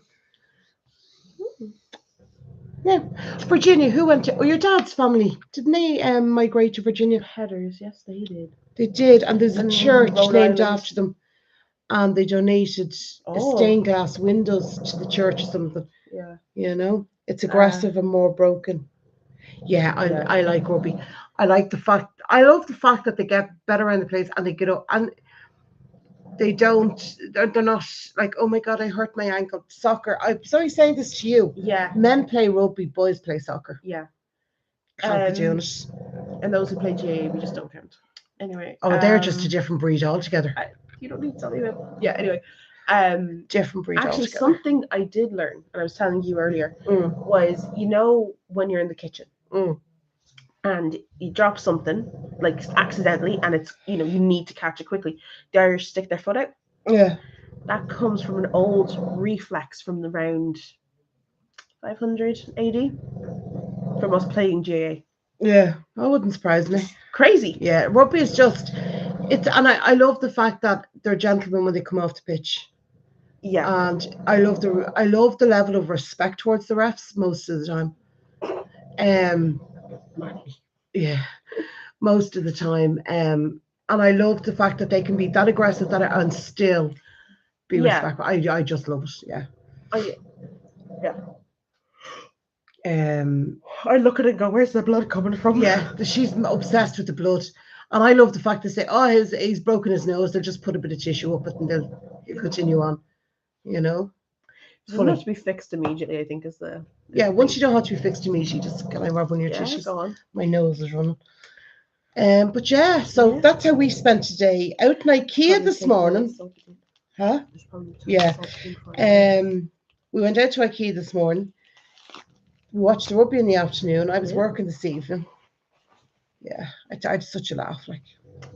Yeah, I watched some Criminal Minds because... You okay, Tony? I blew my nose and the dog jumped. He doesn't like you blowing your nose. No. Tomorrow I'm working.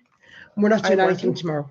I'm not we're not going out anywhere. Tomorrow. I think Hayley was supposed to be on this weekend. She just didn't come down. I don't know what happened there. And yeah. Who's playing tomorrow in the rugby? Who am I missing? France and Wales.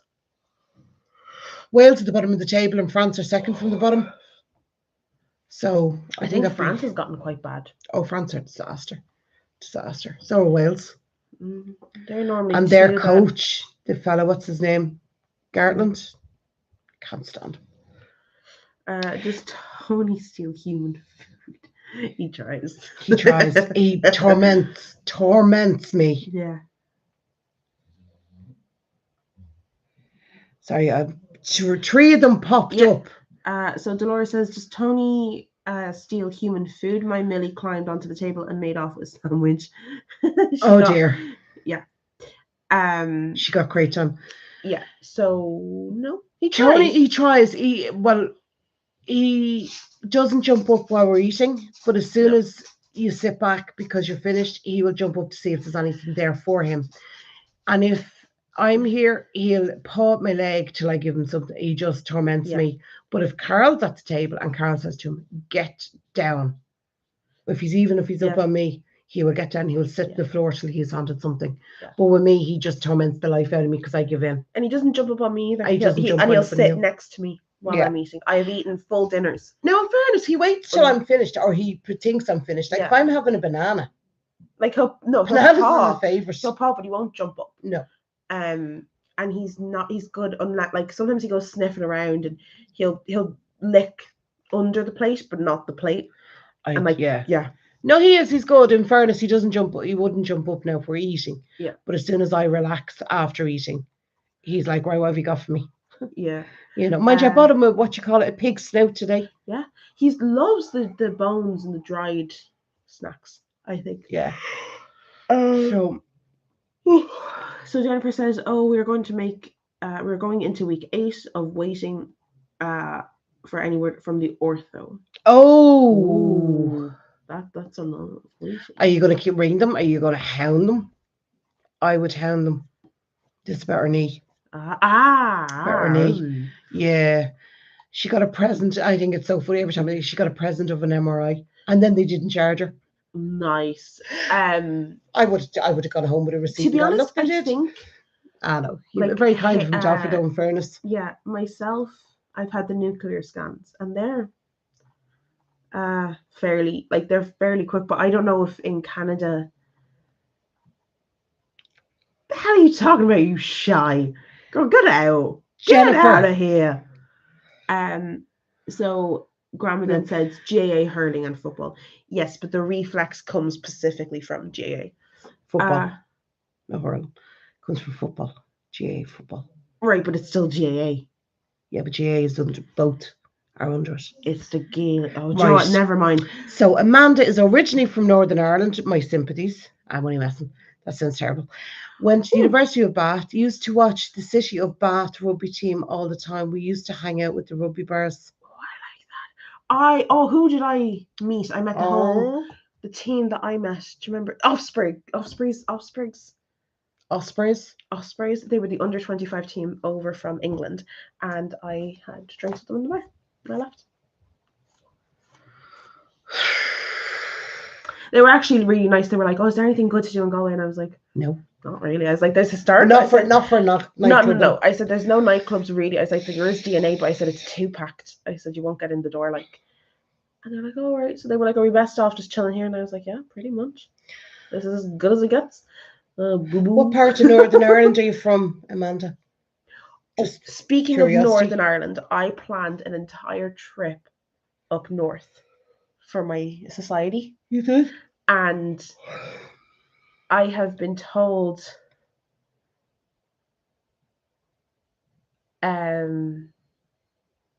like just to kind of be careful. So I don't really, we're staying in kind of a remote area, so we need to find like a centre to buy food. Fair enough. I'd walk out married if if ever in a rugby bar. I know. Yeah, the Ospreys were playing the Connacht under 25s, and they were happened to be in my hotel because I walked in to check in for the night, and they all obviously they were like, and I was meeting up with Emily later on that night for dinner, and I was in the bar and I was like, you know what, I'll get a cheeky cocktail before we go and have dinner because I probably won't be drinking after anyway. And I got a Mai Tai, the worst Mai Tai I've ever had made in my life. And yeah, they were just asking like, is there anything to do around here? Like, what would be kind of fun? And I was like, oh, it's Connemara, love. My dad. I'm going to Armagh.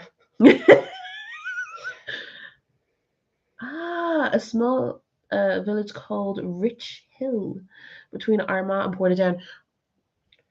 Portadown. That's where I'm going to be.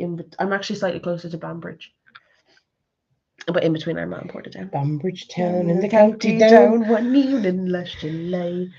My dad was from Monaghan. I like singing. My cousin lives in Monaghan. Which one? Brie. Yes. Brie. Oh, that's really cool, actually. I've been told, Jennifer, you need to get on to the ortho. You need to hound them and get yourself sorted. This is the second winter that I've known you through snow with your gammy knee. You need to get your gammy knee sorted. Get back on your bike. All right.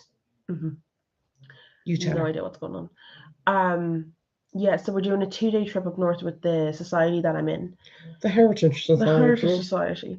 And I had a meeting on Wednesday evening to explain my expenditures for the trip, which means that everything I'd organized, I have to be able to defend. Yeah. Right? Which is fair. So she turned around to me and she went, "You've overbooked now," and I know. And she went, "Why?" And I said, "Lectures coming up." I said, "Or, extra beds for people who want to be on the trip." I said, "We'll be booking the bus for 30 anyway." I said, "You can't really book a bus for 25, 26.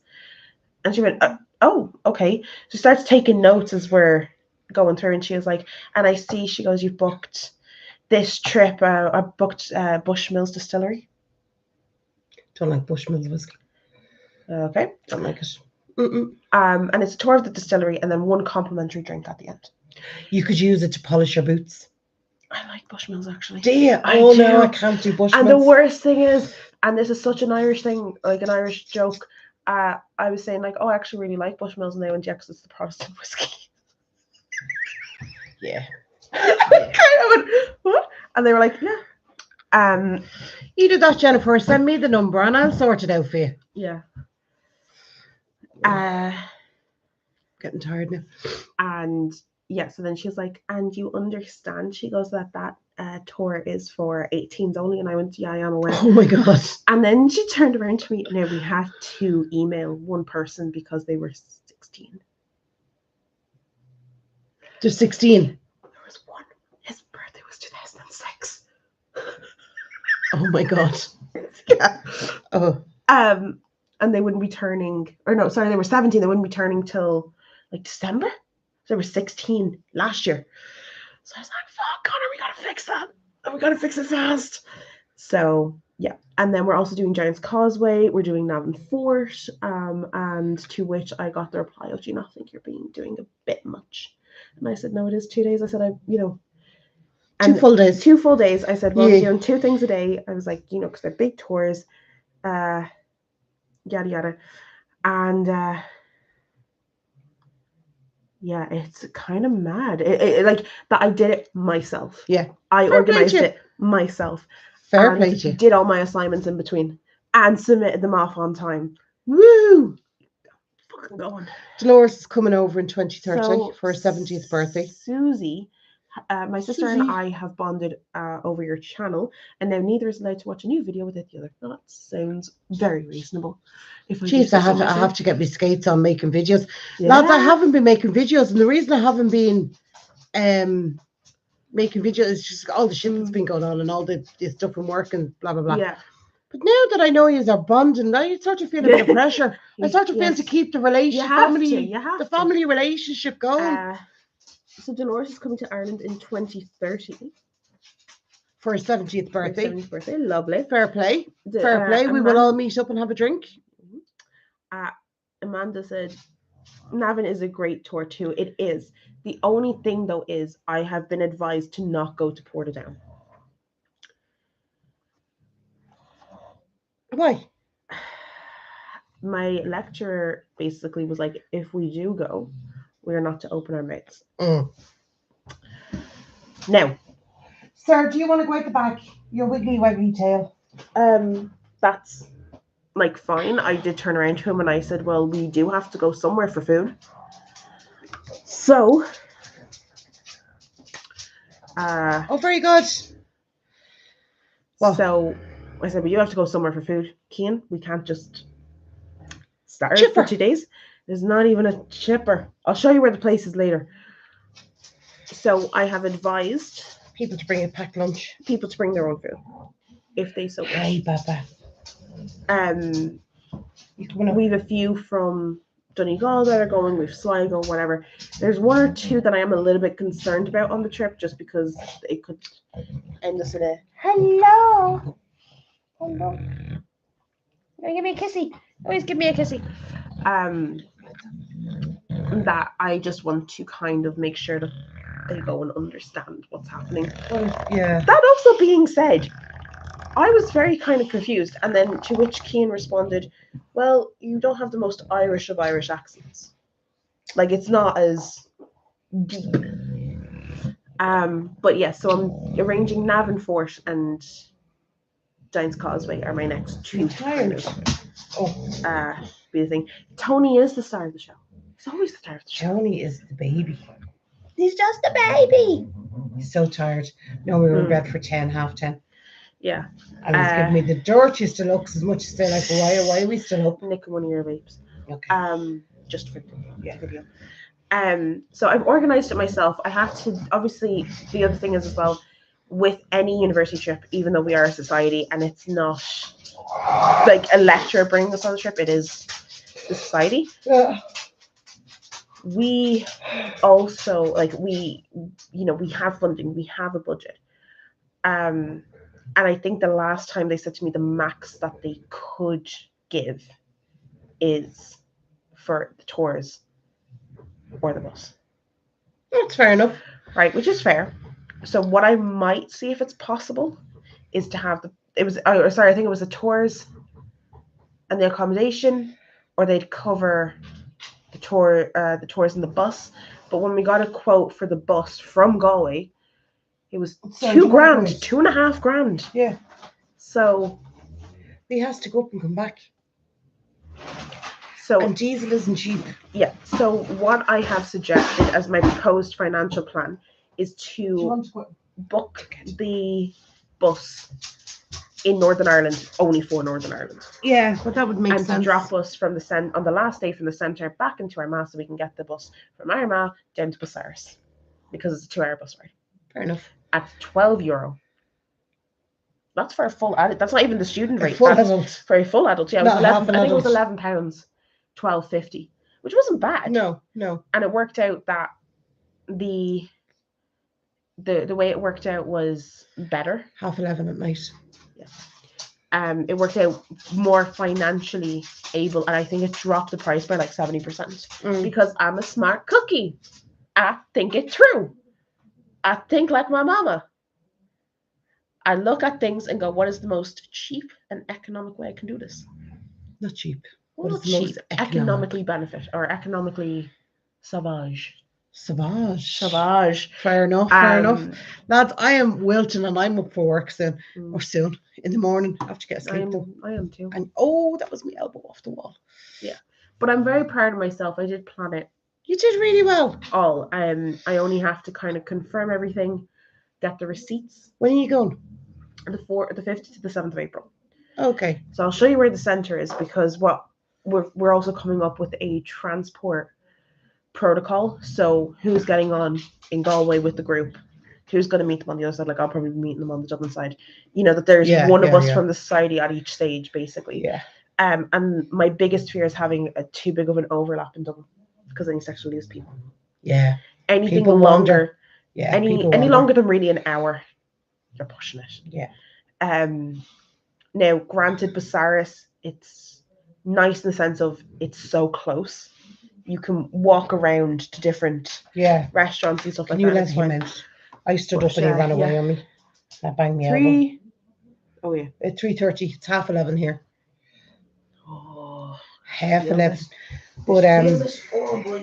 But look, lads, if you have any suggestions of videos you want me to do, I was going to do a week in work and stuff and do bits and pieces, but I'm hoping to be back on. I've got a food haul recorded. I have got a bit of a vlog recorded. I've got a what's in my work bag, because that's funny, because what I carry in my work bag I think is hilarious. What else is there? There's a few little bits coming up, so hopefully we'll get ahead and we'll be able to keep Seattle. There's that restaurant, the Seattle thing I want to.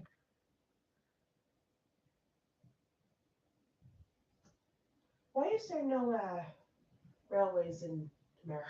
I do have my gum on the wall. What the hell does that mean? What?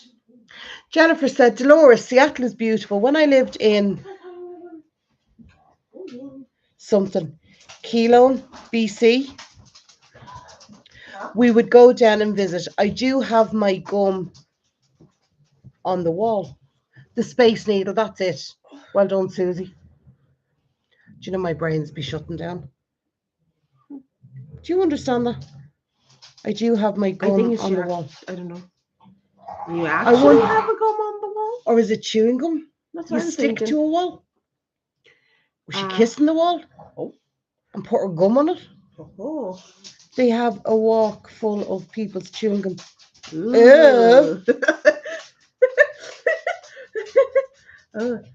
I think that's the appropriate time to go, ooh. Ooh. Imagine all that saliva and whoa.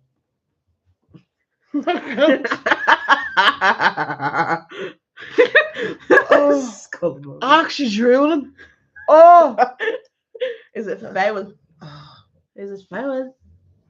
How do you get out of my spit? Dry smoker. Oh. I'm doing very wet, chewing. It also too will dry. Oh. Until it rains, then something might come off. Only being logical. Yeah. That's disgusting. Add logic to reduce impact. That's what I always say. Yeah. No, I wouldn't be into that now. I should probably get up and make myself a din. You should, Danny. You need your lamp. I put on makeup. It's actually in my handbag over there. Unique people in Seattle. Cooking. Julie, I'm not a great cook. I am. I make steak. I can make steak and stuff, but I'm not a great cook. No, People say to me, do a cooking video. I throw things together. Tony, there's no snacks in the fridge. Is he banging the fridge? Yeah. This is his new thing, right? He goes over, right? And normally when he wants to go out to do his wee-wee or his poo-poos, he'd go over and scratch the back door, and we'd open the back door and he'd toddle out. Now he's figured out that the fridge is next to the back door, and if he scratches on the fridge, we get up. And he barks at the fridge, then we open the fridge and take out something. Well, Julie, is there anything you want me to cook? That'd be more to the point, wouldn't it? Is there anything you want me to cook? Because I just throw stuff together, and I'm a very repetitive cook. Ireland scenery. Oh, Ireland scenery. We could do Irish scenery. I have heard, is it Oregon is very similar to Ireland in like a view? Oregon. Well, this was coming from a man who was from Oregon, but went to the nice part of Ireland where we do have the rolling green hills. You go to Irish scenery. We could do some little drive. We used to do drives, didn't we? I could drive. A full Irish breakfast. Actually, I had one this morning. Beehive. I had one this morning, would you believe? Out in Ikea, didn't yeah. Full Irish. The Irish breakfast is similar to the English, except we don't have fat bread. And very like the Northern Ireland has beans. Something daft. And I remember thinking, well, how does that make it anyway? See when I move my neck like that, it makes a funny sensation. Soda bread. I love soda bread. Love me a bit of soda bread. There's an amazing, so you know the Dan O'Hara Centre? Yeah. I know what that is. It's a heritage centre. Yeah. Yeah. Who the fuck's Dan O'Hara? Nobody. It's actually the man they made up.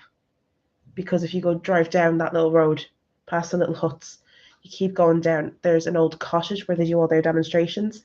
And they've taken the name Dan O'Hara as in he's from the pre-famine era. Right. That's what they're talking about. The bacon I had in there in the second one, I love bacon. Yes. I do like bacon. It is the best bacon. Don't like crispy bacon. My old housemate bought bacon. No problem. I said, "Jim, are you going to make that one of the days?" And he went, "Yes." He goes, "But I heard I have to boil it." And I went, "For hours." Right, hang on. Hang on. For hours. There's bacon, which some people I would call rashers. I presume she means rashers. Yeah. Mm. We've bacon that you boil. There's ham and there's gammon. Yeah. Don't know the difference between them all. Gammon is it all to do with the cuts? Yes, it's from the shoulder, I believe. And you can get gammon. You get horseshoe gammon? Is that not down near the arse? No. The ham. Well, what's the difference between ham and pork? Ham is pork. But why do they call one ham, one pork? Have to be something different. Right, okay, I'm not having this conversation at midnight. Beans are great on the breakfast. I do miss soda bread, potato bread, and wheaten bread. Yeah. Proper Irish meals, please. I live in the UK. Fair enough. See, what proper Irish, we'd be down. Boxy. I don't like boxy. No, madam. What would we normally have? Like, I'm trying to think. Food. Bacon and cabbage is. Oh, I love bacon and cabbage. Here. Even better if you can get a nice creamy potato with it. Or even a white sauce. Culcanan.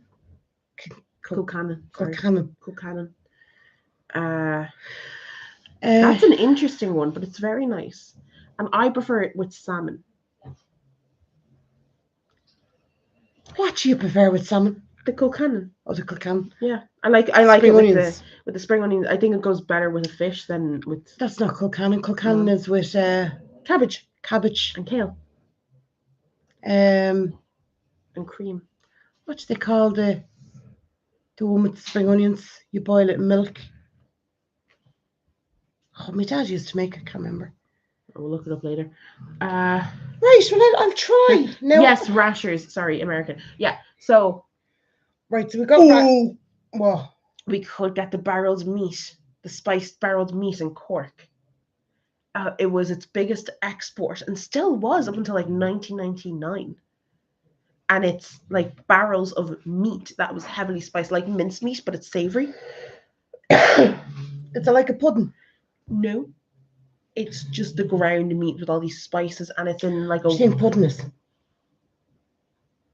Pudding is made from blood. No, that's black pudding. What do you think white pudding is made of? Stuffing. What do you think stuffing is give- made of? I got this concern. No. The white pudding they give to the vegetarians. Champ is the one with scallions. My dad used to make it with scallions and boiled milk. He used to boil the scallions in the milk. Sounds delicioso. Bacon and cabbage is always the first meal I eat when I go home. Yep. I'm getting a cough now. Oh. That cough is so weird. Champ, yeah. Oh, I don't know. There's I loads think of we'll have to do a coddle. list. We'll Yeah, have to. but I'd I have love to- coddle. Love a bit of coddle. Now here's something for you. Scones with seaweed comes from the southwest of Galway, Spittle area. Actually meant to be delicious. Been used for hundreds of years and is the cure of Seaweed is brilliant for you. Yeah. Do you ladies ever go to the cliffs? No. Yeah. Went once. Been there, done that. Never gone again. I went and got battered in the wind and the rain. It's beautiful. And saw nothing. Beautiful. Now, it is beautiful in the summer, but saw nothing. Full of tourists. Full of tourists. There's nice cliffs up in. Is it Sligo, Donegal? Oh, we've Lava. Lava? No, hang on. I'm going to The say bed. that. Yeah, I know it's a bed. Lava on Dermot agus Grania. Blaskets? No, it's in Sligo. It's a cave. It's where Grania and Dermot slept on the run from Fimacool. No. But it's a massive, huge cave. I would go to the cliffs. It is definitely worth seeing. It is totally worth seeing. It's absolutely beautiful. But there's nicer ones up. It's Sligo or Donegal, South Donegal or Sligo, and they're much nicer. I don't know. I can't remember the name of them off the top of my head. Sligo has Mount The cave she's talking about is up the top of the mountain. No, yeah, that's the other thing. It's not. We did have to climb at like a vertical intake. Right, Jennifer. See, when you get your knee fixed, you can go climbing. With gammy knee, you can't go climbing. I ain't rescuing you. The Cliffs of Moher. There's a beautiful visitor centre, and there are flowers in the burn, which is where the Cliffs of Moher is. I want to get him. Come here. Run. Come here. Get. That are only found in the only other place they've been found is Antarctica. And like Alaska, like the very North Arctic, which is fascinating. My mother is from Dublin. Yes. Yes, she's from Dublin. She's actually from South Dublin. Have you ever been to Blarney Stone? No, but I will not. Do not kiss it. Everyone in their granny kisses it. Like the tour guides won't even kiss it. Like it's disgusting. But that being said, you can go up. It's worth going to see. It's still worth going up to see. Like nothing is castle. Not. But it's in a huge castle, and what they don't show you is the gap that you have to go down is like that big. Yeah. It is not a big gap. And there's no safety procedures. There's just a tour guide holding your hand, and a good prayer said to our Lord and Savior, Tony. So yeah, I think he's just being a devil. But yeah, so some really good places there. Like there's loads of other places outside of that. If you go, you can go to Rascrochan in, I don't know what it is in English. They kept saying it so much in Irish, so I forgot the English of it. And then I learned a phrase, and I was so helpful.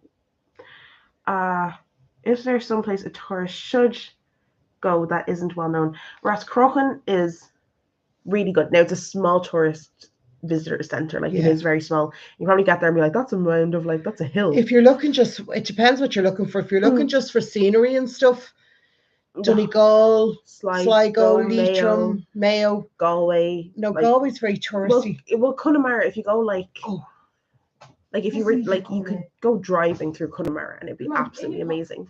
A really, really beautiful little spot that isn't really well traveled by the tourists because, well, I'm going to be honest with you, the road is the width of the car. It's a two-way road. Is Aina Valley is absolutely beautiful. Where else? Right, sir. Like Waterford has a really deep history. They up until the 17th, 16th century, they still spoke Pictish. They've absolutely amazing stuff down there. You can go out to Bray. If you go to, for an example, Glendalough, within Glendalough, there is an eclastic monument. So it's the site of an old monastic village that was there. Do something really cool. Like something really cool to do is boating on the Shannon. We did it when I was younger. Yeah. And it was well worth it. I went to be in Ireland for St. Patrick's Day. No, you don't. No, you don't. You really don't. Not in the St. Patrick's Parade in Dublin.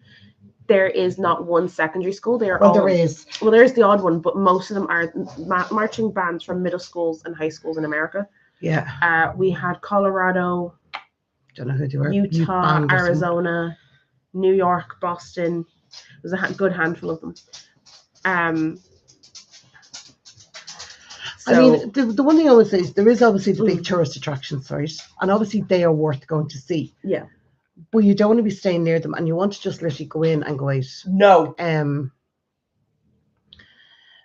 Anywhere that's sort of not off the beaten track, that's wrong, but anywhere that isn't your major city. Yeah. Like I would say Galway City. I love Galway City. I think it's a fabulous, it's a lovely vibe to the city. Would I stay in Galway City? Not at all. I would go in for a day trip and go back out. Yeah. But I would go to the more smaller counties that aren't as well known, like aren't as big touristy. Roscommon. I would stay like that boating on the Shannon. Sligo. Absolutely brilliant. Lovely way to spend it. Oscar Wilde. Yes, it is. There is a whole museum in Sligo dedicated. Yates. I knew it was Yates. It's his burial ground up there as well. Dedicated to him. All his literature work there is absolutely beautiful on the inside. One of my lecturers did a thing on how Yates influenced Stoker to create Dracula. Lovely. And it's on the inside of the door when you walk going. But Sligo isn't. People go through Sligo. People go visit Sligo. They don't stay in Sligo. But if you're coming over to Ireland, we're only small. So I would say to you, if you're coming over for a couple of weeks, rent somewhere in the middle of the country. Everywhere then is only a 2 or 3 hour drive. Yeah. So you can get everywhere. Yeah. And that to me is a beautiful enough. Place in Galway that is not really touristy, but at the same time, I don't think many people go out to it, is Oranmore. It's really beautiful. Now, the only problem is there's not too many hotels at the moment outside of the city that aren't functioning as emergency accommodation at the moment. So if you are going to stay somewhere outside, it's probably better to go Airbnb. Tony, stop banging the door. You could drive the Wild Atlantic Way starts down in the south. So it starts out by Kerry and it goes the whole way up. And but again, you'd need a month to do it, to see it everywhere on it. Yeah. But especially if you're in the UK or if you're not coming over from America, I suppose would be the thing. If you can take shorter breaks, maybe break it up into 2 or 3 weeks and just, like there's lovely, like Clare has a lot of history. For an example, Ennis, when you go into Ennis, there is a big massive statue of Daniel O'Connell. Yeah. And that was where he was elected, and that's how he ends up being the figure that he is. But it's a beautiful town, and you can walk it, and it's absolutely incredible. You could go then say, if you're going like a little bit further south, you can go to the Rock of Cashel in Tipperary. You keep going down, and you get down to Dingle, Killarney area. There's Kerry. In fairness to Kerry is overrun with County Kerry. Is overrun with tourists. I would go out of peak seasons going to it.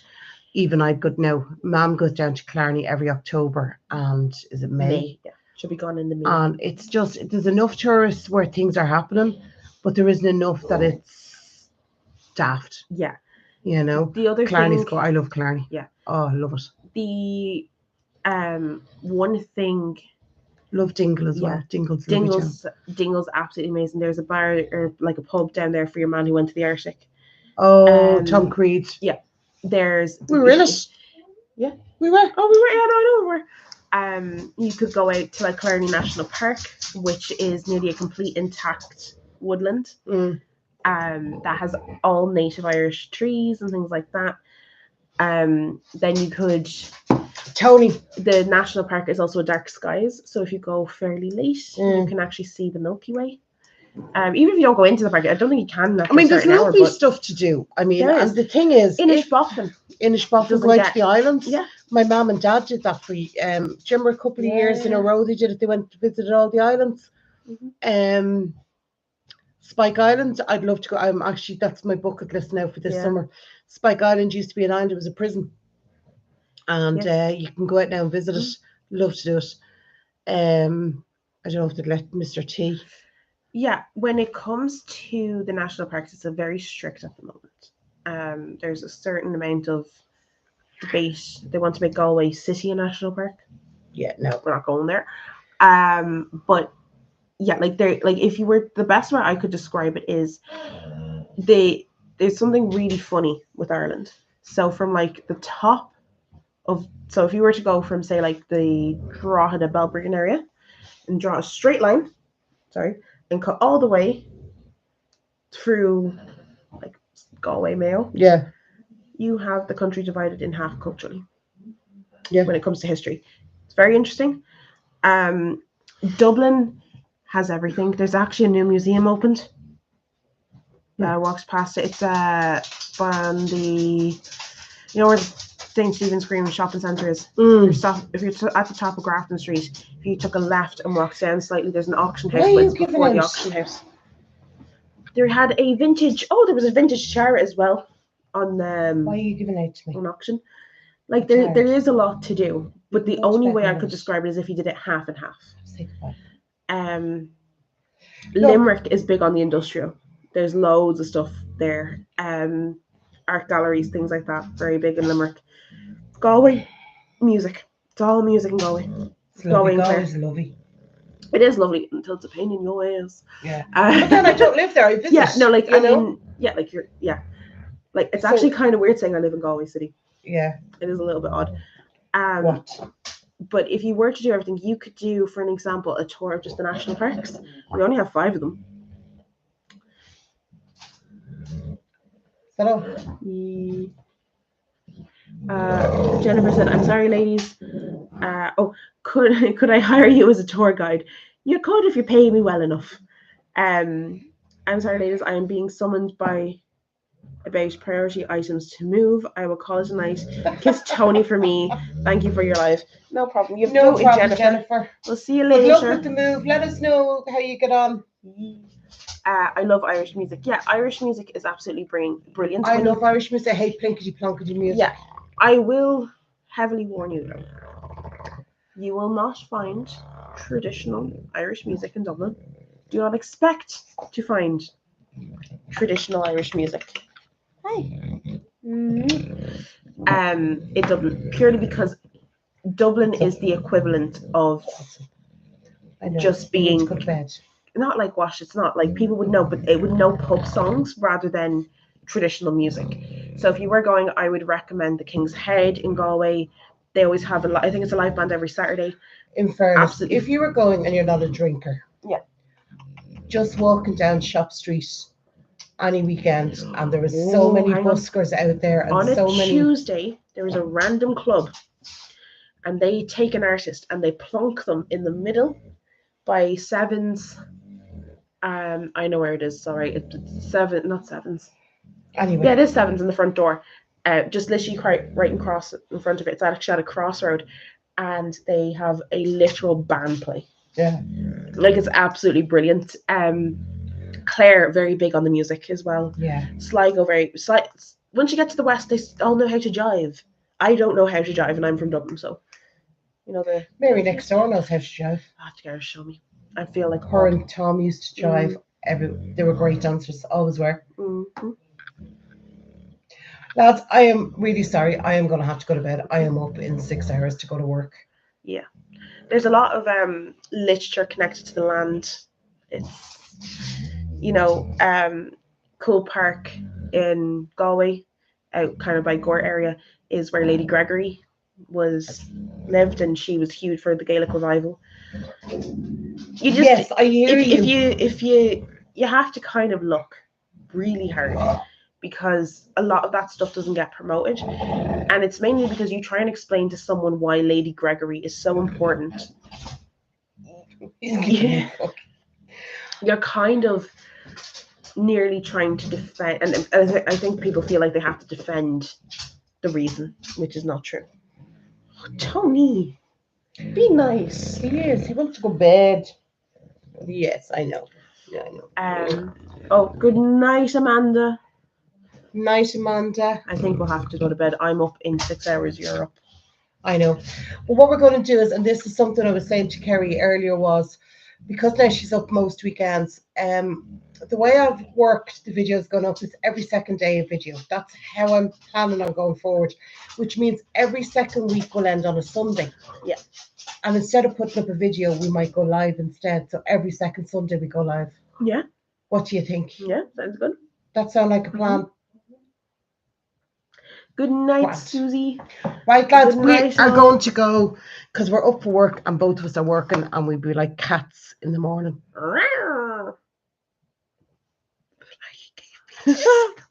Okay, right, lads, we will talk to you soon. Lovely chatting with you. Good night. Good night and God bless.